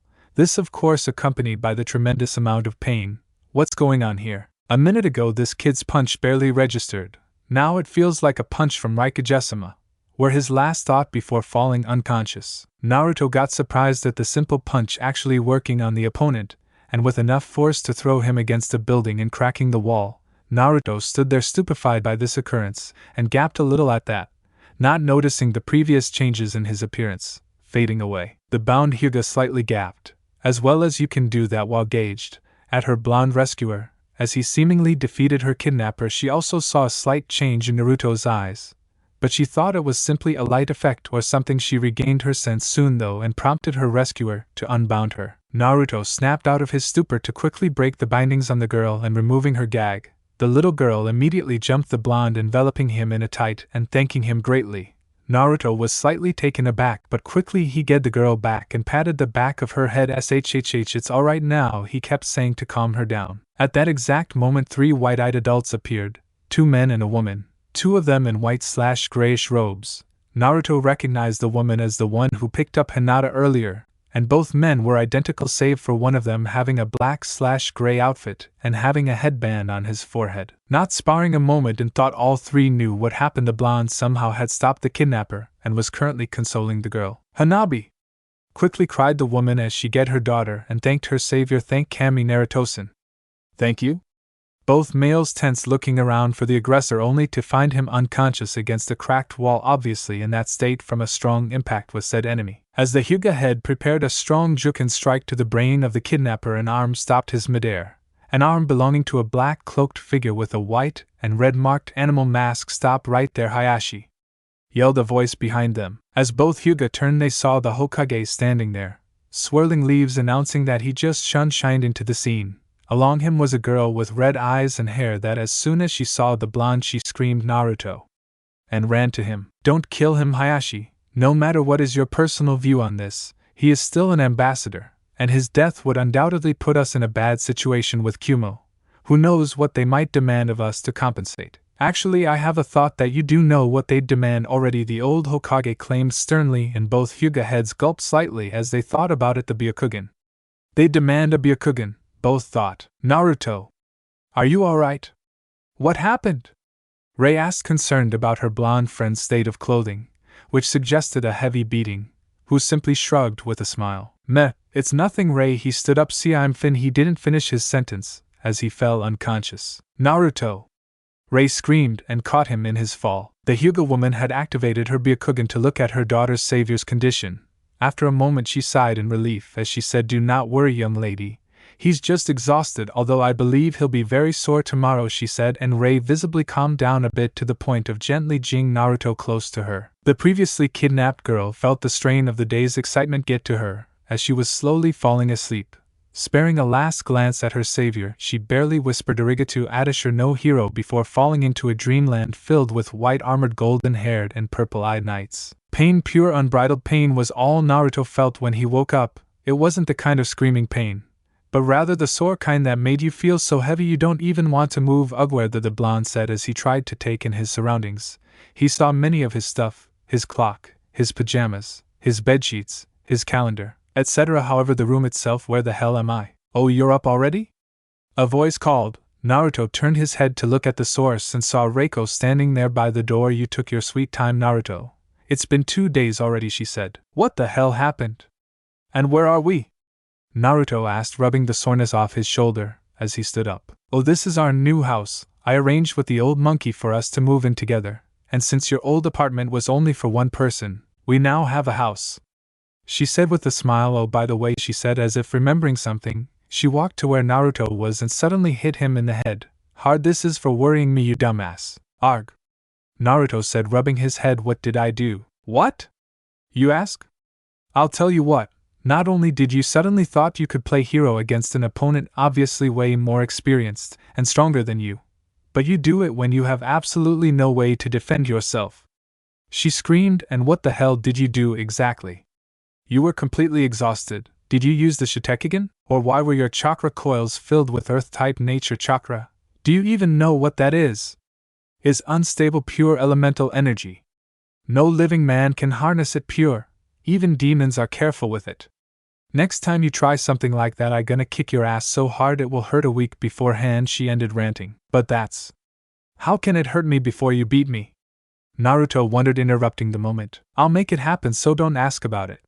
She shut him up with a last hit in the head. They came to see you, you know, the Hokage, Itachi, the Ikarakus, the Hyugas, and a weaponsmith and his daughter Higurashi, I think. By the way, he said that the test was postponed until you felt better, she said. Oh crap, the test, he said before standing up and stretching the sore away from his muscles. Wait, you said 2 days? She nodded. Darn, then I'll go ASAP, he said while removing his pajamas. Why do you even want to learn to forge, by the way?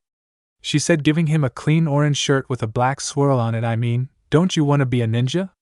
Metal forging is not exactly in a ninja's set of skills. I know, Naruto said as he put on dark blue shorts and his sandals, but a while ago I got this flash of something that I've never seen before and I wanted to make it real. The things I saw people do with it were awesome. MMO, well, so long, you're fine, Reiko said before humming again in remembrance. What did you do exactly? I think if I hadn't recognized that chakra in your coils, no one would have known what happened. He had Anoichi tried to enter your mind, so they learned about it, but they failed to reach a conclusion. Hell, I couldn't even come up with anything to explain that. Naruto hummed a bit while putting on his blue sandals. To be honest, I have no idea. I just felt so angry that I couldn't do anything. I even thought of giving up right then and there. But he looked at her briefly. I couldn't give up. I just couldn't stay down and disappoint myself. Then I felt it. A power. A strength I didn't felt before. I didn't care where it came from, but I just knew I had to use it to save that little girl and myself. Both Rei and Naruto pondered on just what could that power be or where it came from when a deep, monotonous voice sounded behind them. Perhaps I can help with that. Naruto immediately tensed hand, fingering a hidden kunai in his pocket. Reiko got a defensive position over Naruto with her dark red chakra forming claws over her hands. Now that won't be necessary, Lady Kyuubi said the man that stood on the door frame. Both Naruto saw in more detail the newcomer. He was a tall, muscular man, almost as tall if not taller than Ryohisen. He had black markings around his brown eyes with a little spiral falling like a tear from them. He had short terracotta-colored hair spiked backwards with what appeared to be a bandage-wrapped-up ponytail that extended to his mid-back. He had his entire torso and arms bandaged and had an open button-up black shirt over the bandages. He had black pants, and bandages falling on his sides like a half-skirt made of them. He had his feet bandaged as well from the shin down. The newcomer addressed them both formally. Trough his poker face. Kubidano, Uzumaki-sama. I's a pleasure to meet you. Bowed a bit. I am Kurono Anubisu, one of the 8 archangels on service of Kami-sama and patron lord of the earth. Both Naruto and Reiko got wide-eyed. I came upon Kami-sama's request to explain and also assist Naruto-sama in any way necessary. He then looked at Naruto. You have recently unlocked an ability of your bloodline that had previously never been unlocked until the chosen one was at least 15. With Kami-sama being the youngest user, I came to corroborate on her account that you have indeed accomplished so. Took a pause. If you would, Naruto-sama, try to focus on the same feeling you had when you felt the power. Naruto, not wanting to bother the angel, nodded as he tried to focus on the same emotions he got last time. Meanwhile, Reiko was still shocked. An angel? No, an archangel. Had come. I mean, he is one of the strongest beings in existence. Possibly as strong as the J. Her line of thought, however, was interrupted when she felt a amount of natural energy being released besides her. She snapped her sight towards Naruto. Naruto had his eyes turned brown once again, though they were a bit clearer than last time, and the skin near his arms had darkened a little with a determined look on his face. Reiko was slack-jawed at the sight, and the angel hummed a bit. It appears it is true then. You have undoubtedly unlocked elemental manipulation, albeit a very weak form of it, said. Reiko perked up at that elemental manipulation. She wondered a bit. You have currently unlocked earth-type manipulation, although a very rough form of it. No wonder Kami-sama asked me to come. He trailed off. Naruto-sama, I will personally train you in earth manipulation. With enough training you might fully unlock your earth transformation, but it might be years for that to happen, and I have business to attend to. I will come back tomorrow to arrange our training. Not waiting for a response, the angel glowed a bright orange before the glow dived to the ground with a slight rumbling and the floor cracking. Holy shit / holy shit, both Reiko and Naruto said, looking at the effects of his earth shunshin. Damn. Trained by angels and demons, you never cease to surprise me, Naruto. Reiko said as Naruto scratched the back of his head. Oh right. Rei-chan, I gotta go take the test with Ryohisen. What time is it?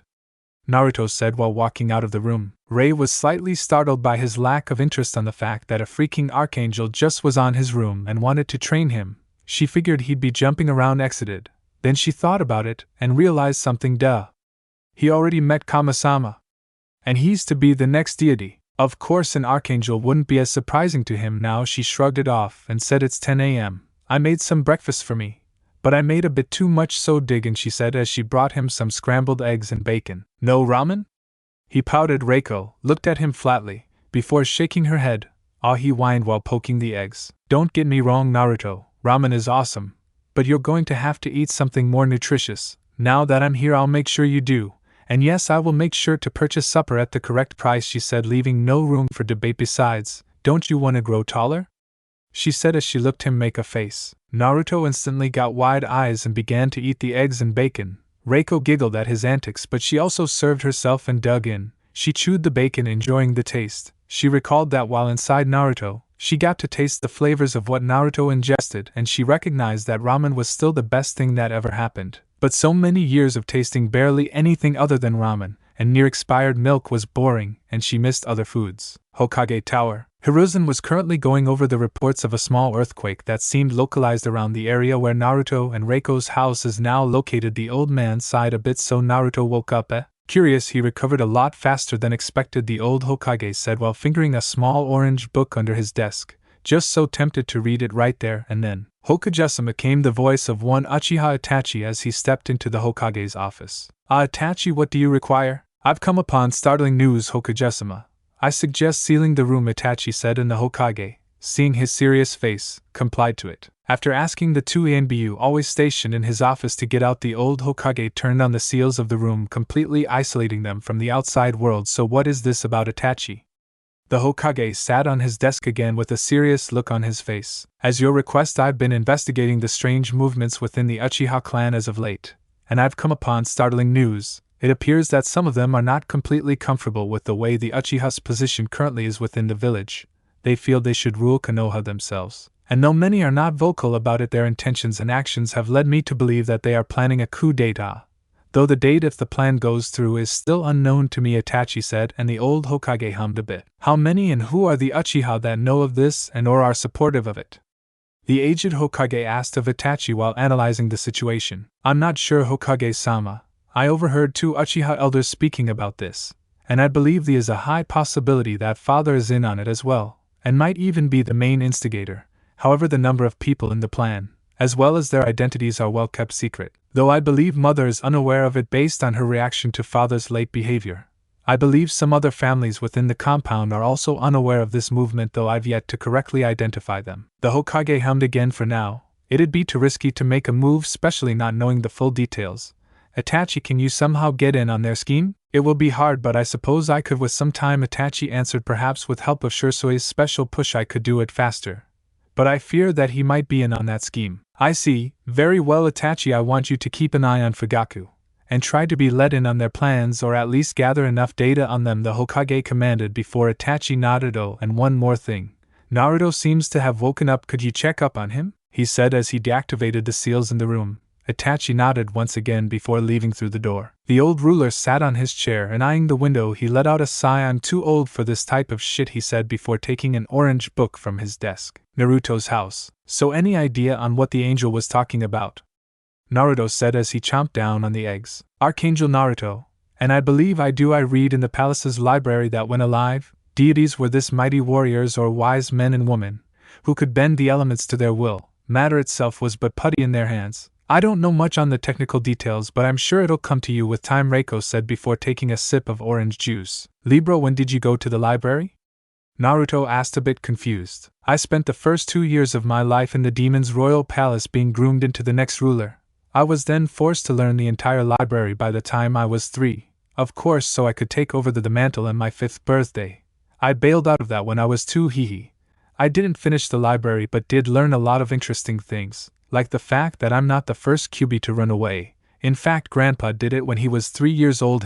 He came back 10 years later, she said with a grin that rivaled one of Naruto's own. So you're actually 2 years older than me? You look my age, Naruto said, chewing on bacon. I told you the first time we met, I'm timeless. I'm whatever physical age I want to be. I just take upon your age out of commodity, and the fact it's close to my actual age, she said, standing up and taking her dishes to the kitchen sink. Wait, you said you read the library? And you were not even 3? Naruto said, startled by the things she did as a toddler. I told you we demons are born in full power, and capable of thinking correctly by ourselves. Shape-shifting also comes with birth, so I actually took a 10-year-old form so I could hold the books by myself. We demons are very independent beings, seeing as we are born with everything to be that, and demon foxes are no different. Only when a Kyuubi is born they must take a 5-year training before taking the throne, she said, taking a seat on the table in front of Naruto. I see you demons are very complicated, eh? Naruto said while finishing his food. Well, to be 100% truthful, the most complicated ones are the Kitsune demons, and the tailed beasts. The rest of them don't really care about much and do whatever they want. That rarely involves humans, but there have been demons that come though the human realm to terrorize around. That's where the humans' fear of demons came from, she said to Naruto, who was now washing the dishes. Wait, tailed beasts like with you being the Kyuubi? Are there more demon lords like you? Naruto asked Reiko as he was drying his hands. Well, yes, there are in fact 9 tailed beasts. Some have a similar structure to us Kitsunes, others don't, but don't worry about them. It's nothing of importance. Besides, I have only met 2 of them, the Ichibi, who was a friend of mine, and the Nanabi, who was kind of like my guardian. Naruto hummed a bit. Anyway, Rei, I have to get ready for the test with Ryo Hyasen. Where is the bathroom? He asked. Upstairs, second door to the right, Reiko said as Naruto nodded and went upstairs. Itachi, hush, she said as she got to the door a bit before the bell rang. Opening the door, the previously mentioned Uchiha was in front of her. Raika-san, ohei gozaimasu, Itachi said, bowing slightly. I came under the suspicion that Naruto-kun has awoken already. Ohei, Itachi, yes, you're right. He just woke up a couple minutes ago. He's currently taking a shower, Reiko said, slightly annoyed by Itachi's formality. Ah, that is good news indeed. I also came to confirm if this even was in any way related to the microscopic seismic activity that occurred a bit ago. Did you even doubted it? Reiko answered with a smile and raising an eyebrow, causing a smile from Itachi. Anyhow, Naruto didn't directly cause the shake, but he is in part responsible.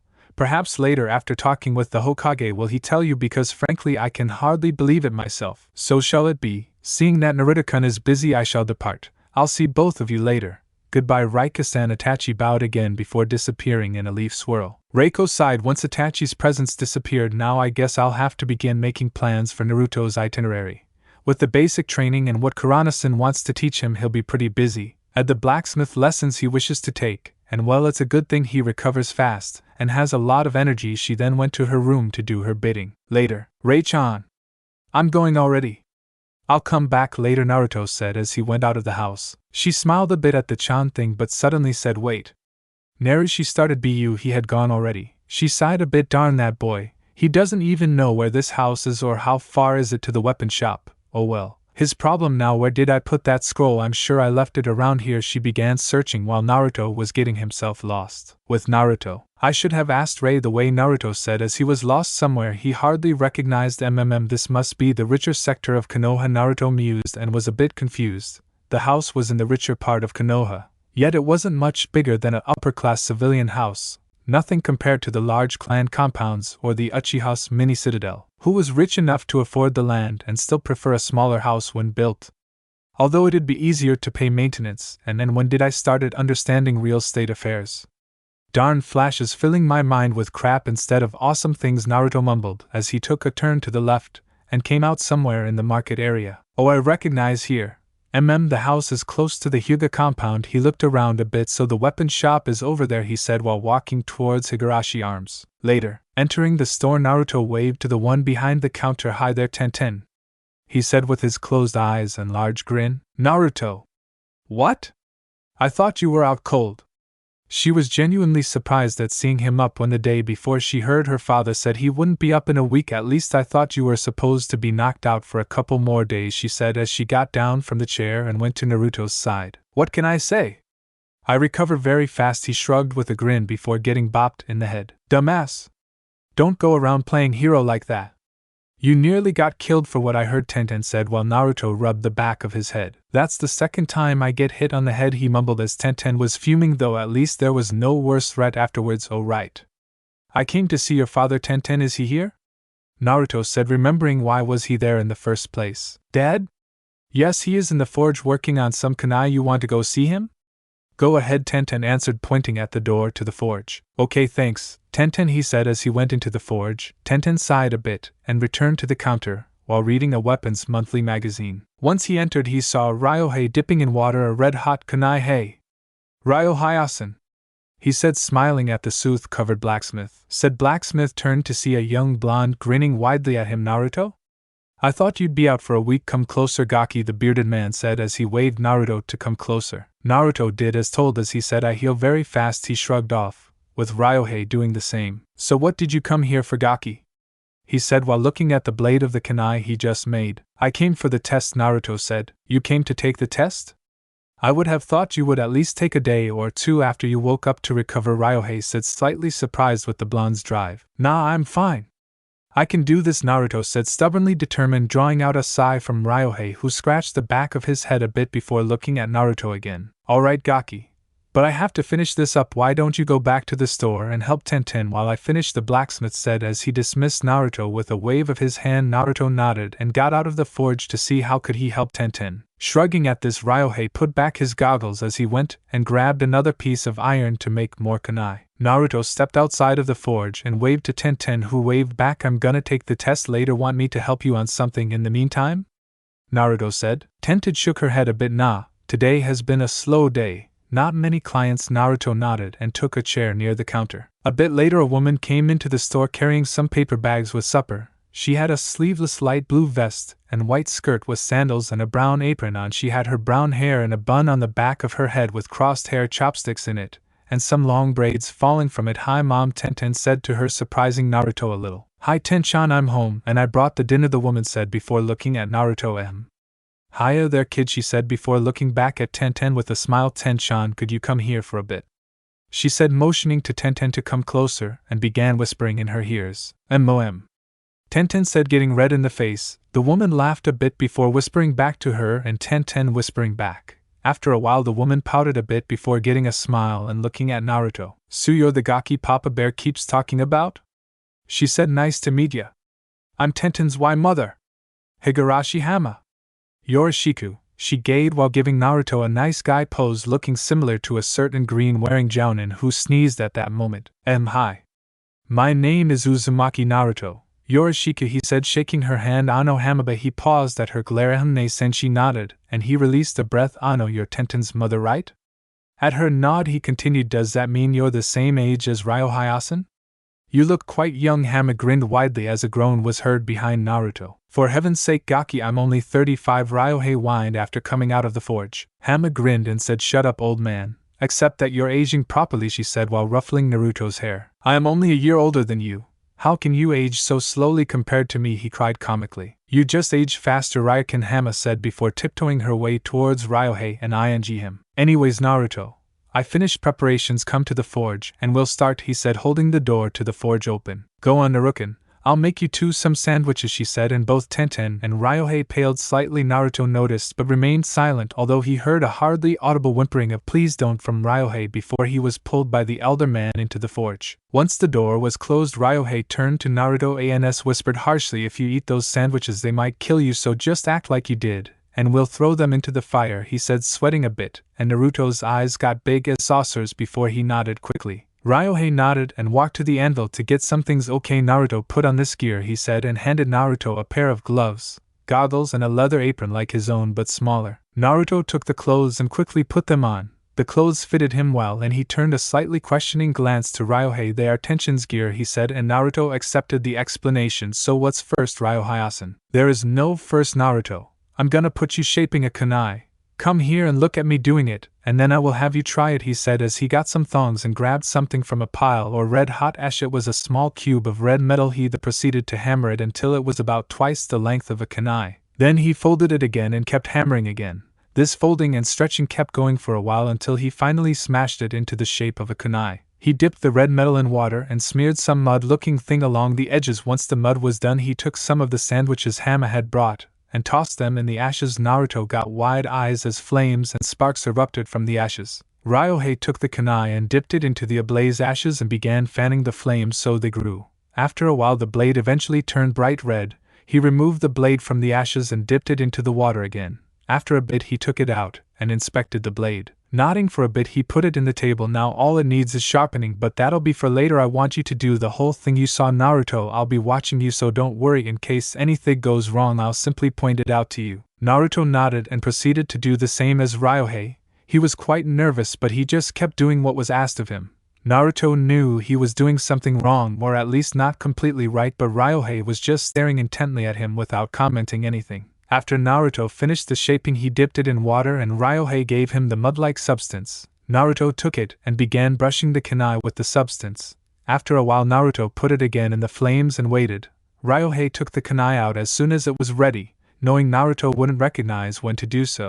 Ryohei gave an inspecting glance at the kunai once finished, and a smile perched on his lips. He smiled to Naruto and said, "Not bad, Gaki. You have talent. I might be able to teach you how to do it properly after all. Come on, let's get out of here." He patted the blonde's back and both got out of the forge. After a little chat with Tenten, Hama and Ryohei, Naruto said his goodbyes and he proceeded to leave. Once he had, Hama turned a bit serious and said to Ryohei, "So how did it go?" she asked her husband. Her reply came in the form of a dull black kunai tossed at her hands. Giving the piece of iron a once-over, she raised an eyebrow. "The Gaki really did this?" "It is rather well made. A few flaws here and there, but nothing major," she said. "I know, and you know what keeps bothering me?"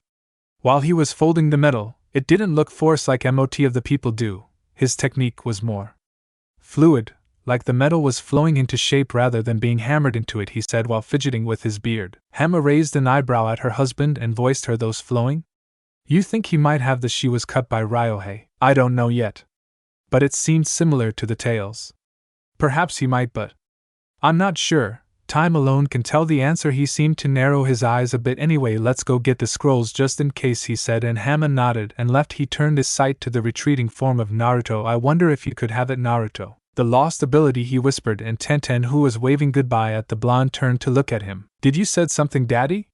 she asked, and Ryohei shook his head. "Nah, it's nothing, princess. Let's just go to the kitchen before your mother decides to prepare the food." 2 months have passed since Naruto got visited by the Archangel. After Naruto's first training meeting with the creature, he discovered that Anubisu was as much of a slave driver as Rei was. Flashback. Naruto and Anubisu had arrived at a small valley west of Konoha. There was hardly any vegetation in the area and the large rock walls of the canyon surrounded them. "Very well, Naruto-sama, I am to teach you about the elements. What can you tell me about the elements, Naruto?"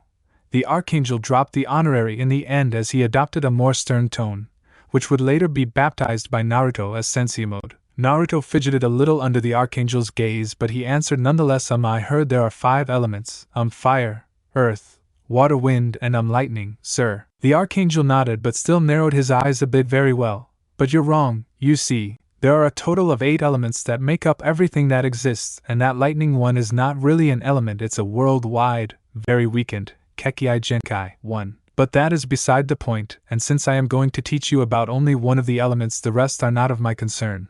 I am going to be teaching you about the earth," said as Naruto nodded. Earth is an element that forms part of the physical plane, and like all elements it has certain characteristics. How headstrong you are is a fundamental part of earth, for like a mountain you must be unmovable.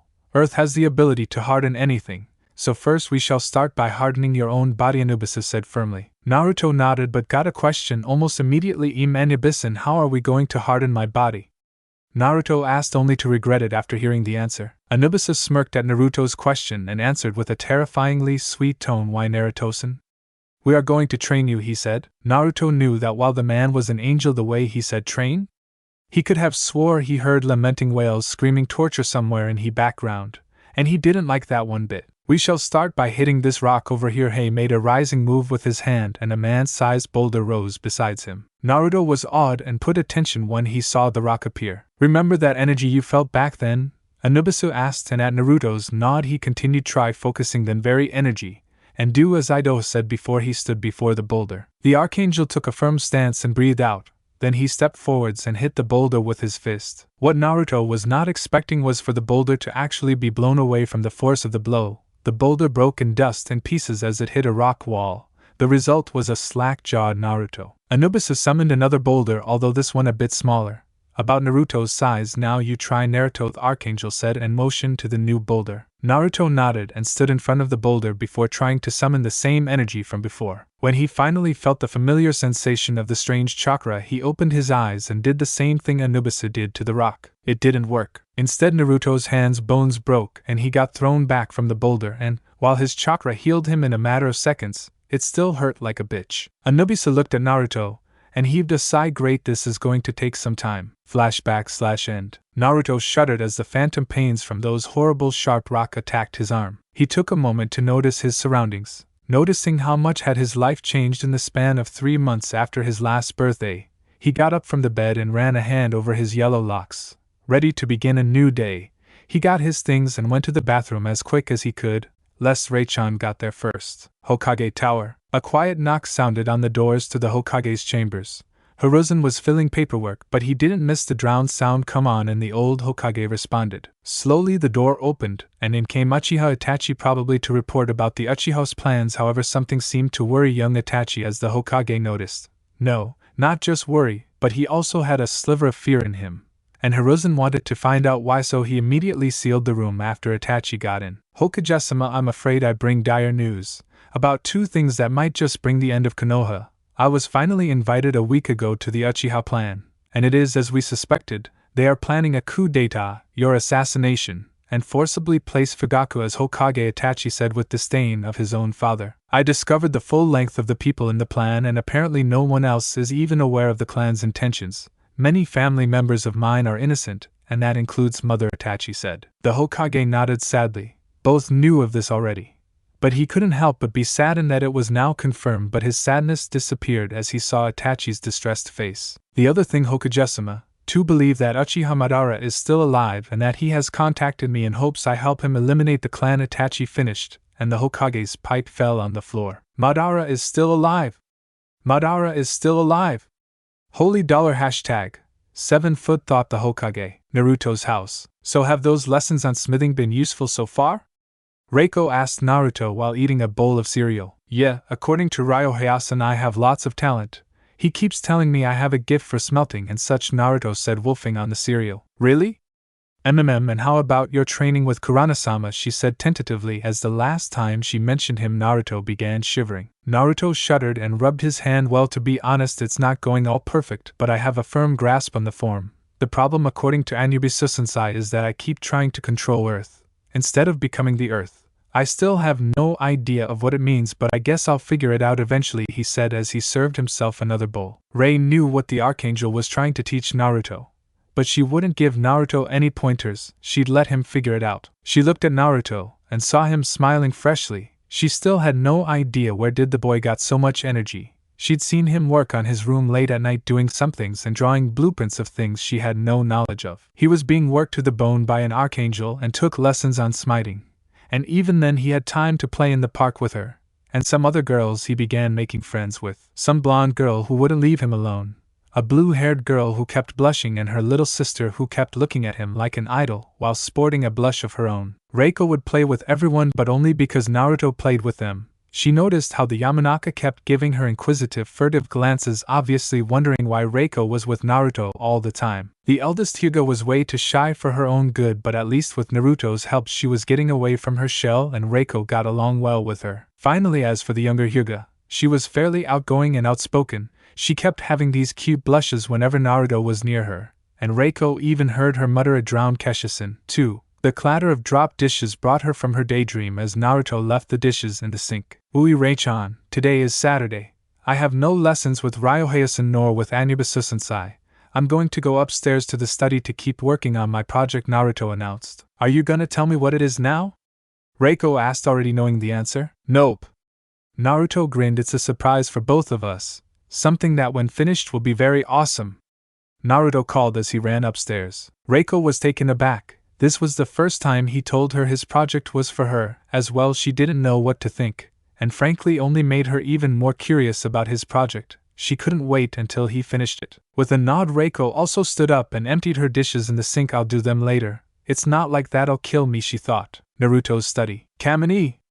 Thanks for the luck you gave me in finding this place, Naruto grinned, as he kept reading and annotating things from sealing books and scrolls he found on that room. He was reading in his table with a dismantled device by his side. This was his so-called project, though he couldn't work on it right now, so he was reading and reminiscing of when he found the room. Flashback. Naruto was exploring the house. After he came back from Ryohei's test, the house was not a mansion, but it wasn't small. The house also seemed a bit old and somehow occupied. He found all these equipments and stuff around. Though nothing that would reveal anything about the previous owner was found, he did find peculiar things like bunch of odd-shaped kunai with 3 points, or a pair of odd-bladed weapons that, while looking like daggers, were held like if one was to punch, as well as several other strange weapons. 3. As Naruto took a stroll around the house, he saw that there were 3 floors.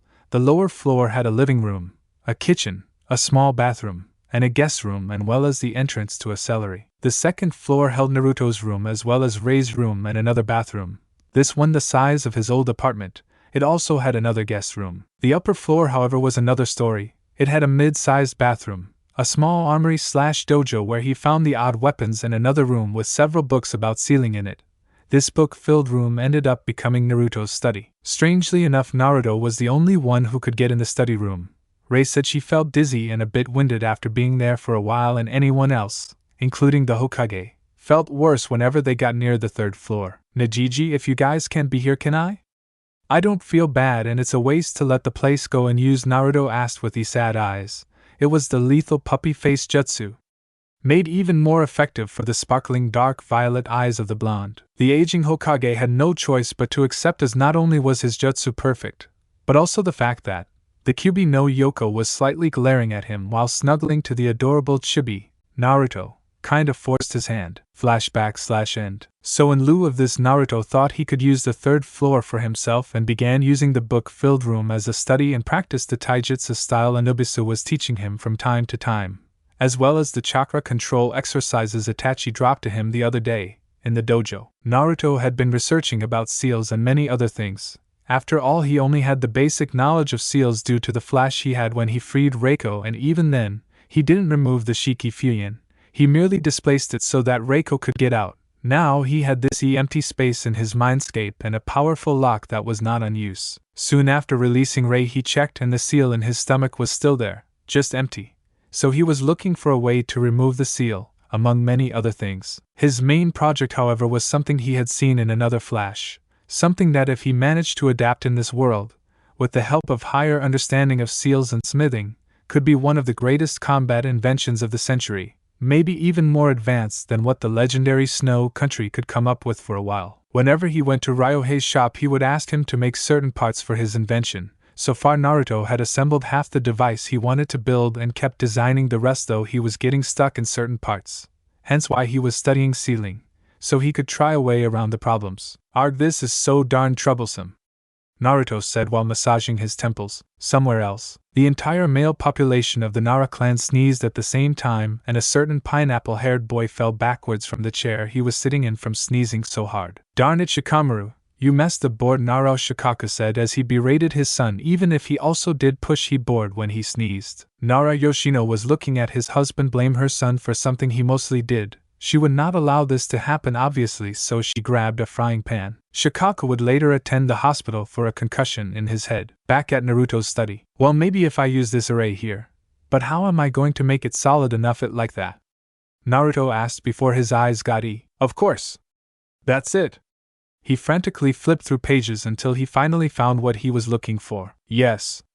With this I'll be able to go over that problem. Not the only thing needed is to make the seals, adapt them, and put the thing together. After that it'll be easy to make more, Naruto said as he began reading that page dedicatedly. Downstairs, Reiko was in the living room when she heard Naruto's excited voice, and she couldn't help but smile. "He gets so excited with every little breakthrough he has with that project of his," she stated before puffing up her cheeks. "Wish he would tell me what it is though." She then looked out the window. "Such a pretty day, I'll go to the pond." She went outside the house into the small pond in the backyard. She sat at the bench looking at the koi fishes swimming. She took some fish food from the bucket by the bench and began tossing the food to the pond. "Tehi, they are so funny when they splash the water. Ah. Look at me, I'm a 10-year-old yet I'm acting like an old lady. Maybe I should drag Naruto to play out here. He's getting a bit paler as of lately." With that though in mind, she went into the house again and dragged Naruto out of his study, in spite of his whines and yells and negative. After he calmed down, they played tag and other games. Naruto, although annoyed at first, couldn't help but laugh with Reiko as they played together with him chasing her. Damn, I was starting to feel like the old man. All day stuck doing paperwork. Note to self, thank Reichan later. They kept playing till the afternoon when Naruto got hungry, so they decided to go, after some persuasion from Naruto, to Ichiraku's to have ramen. You know, Naruto, Reiko said, I made a decision, and I'm not changing my mind. She paused for a bit. Naruto raised an eyebrow and signaled her to continue. I'm not going back to Makai, she said, and Naruto's eyes got big, but before he said anything she interrupted. No, Naruto. I am staying by your side no matter what. I made your life an inferno while little, and you've given me nothing but kindness and something much more valuable, your friendship, she said, looking at him. I might be an empress back there and most powerful demon amongst all, but it's so lonely. My friends hardly visited me when I was there. Yet here, she paused, here I am with you all the time. And I know my friends also came here. I can feel them somewhere in the human realm. I am sure we'll meet them eventually, she said, and grabbed Naruto's hand. But until then, and after then, I want to stay with you, she said with a small blush. Naruto smiled warmly. Thanks, Reichan. Thanks for being my friend when no one ever wanted to. Thanks. And I shall be by your side forever as well, Naruto said, jing her. Naruto then composed himself and dusted his clothes a bit. Now let's go, ramen awaits. Naruto smiled and dragged her from her hand towards Ichiraku. Reiko smiled. At least I know I won't get bored with him around Shido, as they headed towards the ramen stand. Oh, make time. Naruto stood in front of a destroyed Konoha. Flames and smoke rose with the screams of the innocents, as the massive black/green creature that destroyed it wailed in the middle of the smoking crater. Naruto lifted in his arms the bloody broken body of his beloved Reiko. Tears poured from his eyes as grief consumed him. Naruto-kun too, I'm sorry, this is all my fault. She coughed blood. I love you. Why, Reichan, why did you had to leave it like that? This thing grew from it, and now everything is in ruins. Why, Reichan, why? Naruto wailed as the body in his arms lost the warmth from whatever life was left in it. The creature roared his high-pitched banshee-like wail as it turned towards Naruto. Why, Reichan, why did you have to leave those dishes unwashed and let the mold become this? Naruto said as the creature's fist crushed him. Arg. Rei woke from her nap violently, and after making sure she was indeed still alive, she turned her head quickly towards the sink and ran to wash the dishes as meticulously as she could. So the Uchiha are going to set their coup plans back for a while, huh? The old Hokage asked of his raven-masked Anbu, who nodded and responded, Yes, I am not sure when they are planning it now, but the delay stems from the Hyuga incident apparently, he said while bowing to his Hokage and the person who held his true loyalty. It's most likely due to the heightened patrol around the village rather than any concern on the village's welfare, he commented sadly. What about Shursui? Do you believe he will join us in retraining the Uchiha rebellion? Asked the aged leader, drawing a breath from his pipe. I am not sure. Hokage-sama Shursui is like any other Uchiha in his arrogance, but he loves the village more than the clan. After all, his arrogance stems from his skill, not his name, Itachi said. As it should be, and as it is with you as well, though I can say you are far from the arrogant person, Sarutobi commented. Still, if you are unsure, how about talking with him outside the village? I am going to give you both a mission to stop a few bandits that are terrorizing the ports of Akabutoshio city. Take that opportunity to talk to him, and if he openly refuses, use your genjutsu to make him forget about it, the old Hokage said. Very well, Hokage-sama, he said while taking off his mask. Should I go get him? At the Hokage's nod, he vanished. I only hope we can settle this without much bloodshed, the old man sighed, demonstrating that in spite of being the most powerful shinobi of the village, he was still a very much tired old man. The Hokage turned and looked sadly at the frames that held the pictures of his predecessors and his perished successor. I wonder if you were in my place, what would you have done, Minato? He said with sadness in his tired voice. Naruto was sweating heavily and bleeding from several places as he faced his adversary. The terrifying aura of his opponent was enough to bring most people to their knees, but he still remained standing, never giving up. Thus his eyes had become brown and his skin darkened around his extremities. He was channeling the power of earth, and he was still incredibly tired. How about it, Raiko-sensei, is it better? Naruto said through dragged breath, still withstanding his red-headed friend's hellish training. Not bad, Naruto. But still you are lacking heavily, she said while scolding the blonde. Once you channel the energy of earth, your defense is shot through the skies. You are supposed to take my punches straight on without damage, and while it is true that I am holding back, you are still being damaged this much? It's definitively going to take a lot of time for you to master your earth mode, she slightly disappointed. She sighed yet still continued, still the fact of the matter is that most likely it will take you years of training to even be able to use this earth mode proficiently in combat. She then relaxed her stance and walked towards Naruto. Come on, it was enough for today, Naruto, she said while his hands glowed red. Let me just patch you up. Naruto released a breath he didn't know he was holding, not to be unappreciative, but you seriously don't know how to hold back, Ray-chan, Naruto said as he let the red glow on Ray's hands heal his wounds. Once Naruto was healed, they went home a little wobbly. In Naruto's case, I really don't like the fact that fatigue is not healed by chakra, he said while rubbing his sore arms. I will take a nap for a while once we reach home, he said as Reiko rolled her eyes at his remark. Stop whining, at least you're getting stronger. As you are right now, you could beat a graduated genin, she said, but Naruto raised an eyebrow. Wait a second, didn't I just beat the crap out of a jounin a while ago? He asked, to which Reiko looked at him with a bored look on her eyes. You do know that you got lucky then, right? I mean, you took him by surprise with your earth mode and he underestimated you a lot. Besides that, he was overconfident in his own skills. Luck was on your side then, but you can't rely on luck forever. That is the reason we trained so hard. Your major wounds are healed by yourself. I heal your lacerations and bruises, and your own stamina helps overtrain you. You are considerably becoming stronger through my training, however hellish you might say it is, she told him. Besides, you can't even control the massive amount of chakra you have. How you expect to beat even a seasoned genin? She laughed a little as Naruto puffed his cheeks in annoyance. As soon as they reached home, they found Itachi on the door waiting for them. Itachi? What are you doing here? Naruto asked as he didn't have training with Itachi that day. Actually, Naruto-kun, I am going on a mission, so I won't be able to continue your training. I probably won't be back until next month, maybe more. But since you have more free time now, I enrolled you in the academy. You start on Monday, and so does my little brother Sasuke. Could I ask you to look after him? He's got the arrogance of an Uchiha, so I am sure he'll get in trouble, he said to Naruto's shock. I also heard that various clan children are joining this period as well, such as the Hyuga and Yamanaka girls. Itachi smirked at Naruto's shock. Wait. I am actually going on the academy now? Officially? Naruto spoke with his jaw hung loose. That is awesome. He yelled immediately afterwards. Ray-chan. I'm going to be a ninja. How cool is that? He asked, shaking his former tenant. You do know you're going to become a god, right? I mean, a ninja I suppose is cool for a human, but you're to be a freaking god. Aren't you more excited about that?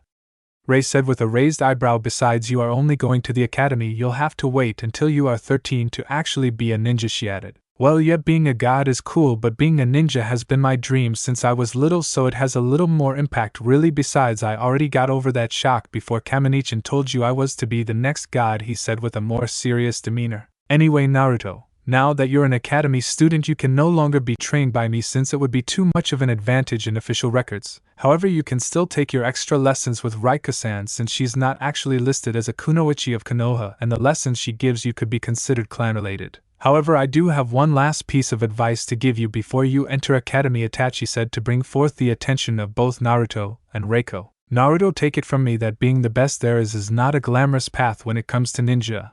I am not telling you to not aim for Rookie of the Year, but I ask of you to remain cautious as to what you show. If you really want to be Rookie of the Year, act like you're actually struggling for the title rather than just take it as a breeze, lest you attract the attention of the wrong kind of people, Itachi said while kneeling and putting a hand on Naruto's shoulder. Well, I have to go get ready for my mission, so I'll see you around, Naruto. And good luck. Itachi stood up and vanished in a swirl of leaves. So Naruto-kun, what are you going to do now? Reiko said. I am going to support you the best I can regardless of your decision, Reiko said as she opened the door to the house. Itachi is right, I will try to go for the Rookie of the Year title, but I'm going discreetly about it. I guess I should postpone to finish my project at least until things calm down from school. Hey Ray-chan, do you want to help me buy the supplies for Ninja Academy? I can't bear with the excitement, he said while regaining his hyperactive demeanor, much to Reiko's amusement. Was he not like dead tired a minute ago? Oh Naruto-kun, you never cease to amuse me, she thought with a smile as they began walking to the market area. What is it, Takai? You seem out of it recently. Job's a bit too much for you, said a person with a black cloak and black rings on his eyes. I'm fine, Anubisu. It's just that I have the feeling that not too long from now I will have to go pick up many souls. I can feel it in my bones, answered a man with long white hair and a white yukata. In your ha, you sound like an old man, Takai.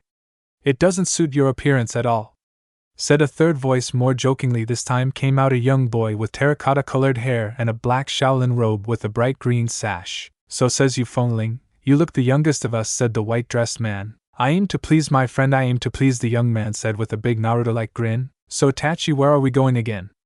I forgot, said one Shursui Uchiha, as he tried not to look too disheveled in spite of his untamed mane of curly hair. Sigh, sometimes I wonder what did I do to deserve having to drag you around in almost every mission, Itachi said while rubbing his temples. You're stuck with me, dude, and that's pretty much it. So how is it going with the little pheasant? Training going well? He asked his friend who kept rubbing his temples. Thanks for watching this video. You really enjoy this video. Like, subscribe, and comment down below, and turn on that bell notification. Don't forget to support and follow Invader Phoebe for writing that awesome fanfic, and also make sure to comment on this story, link in the description. See you in the next video. Goodbye.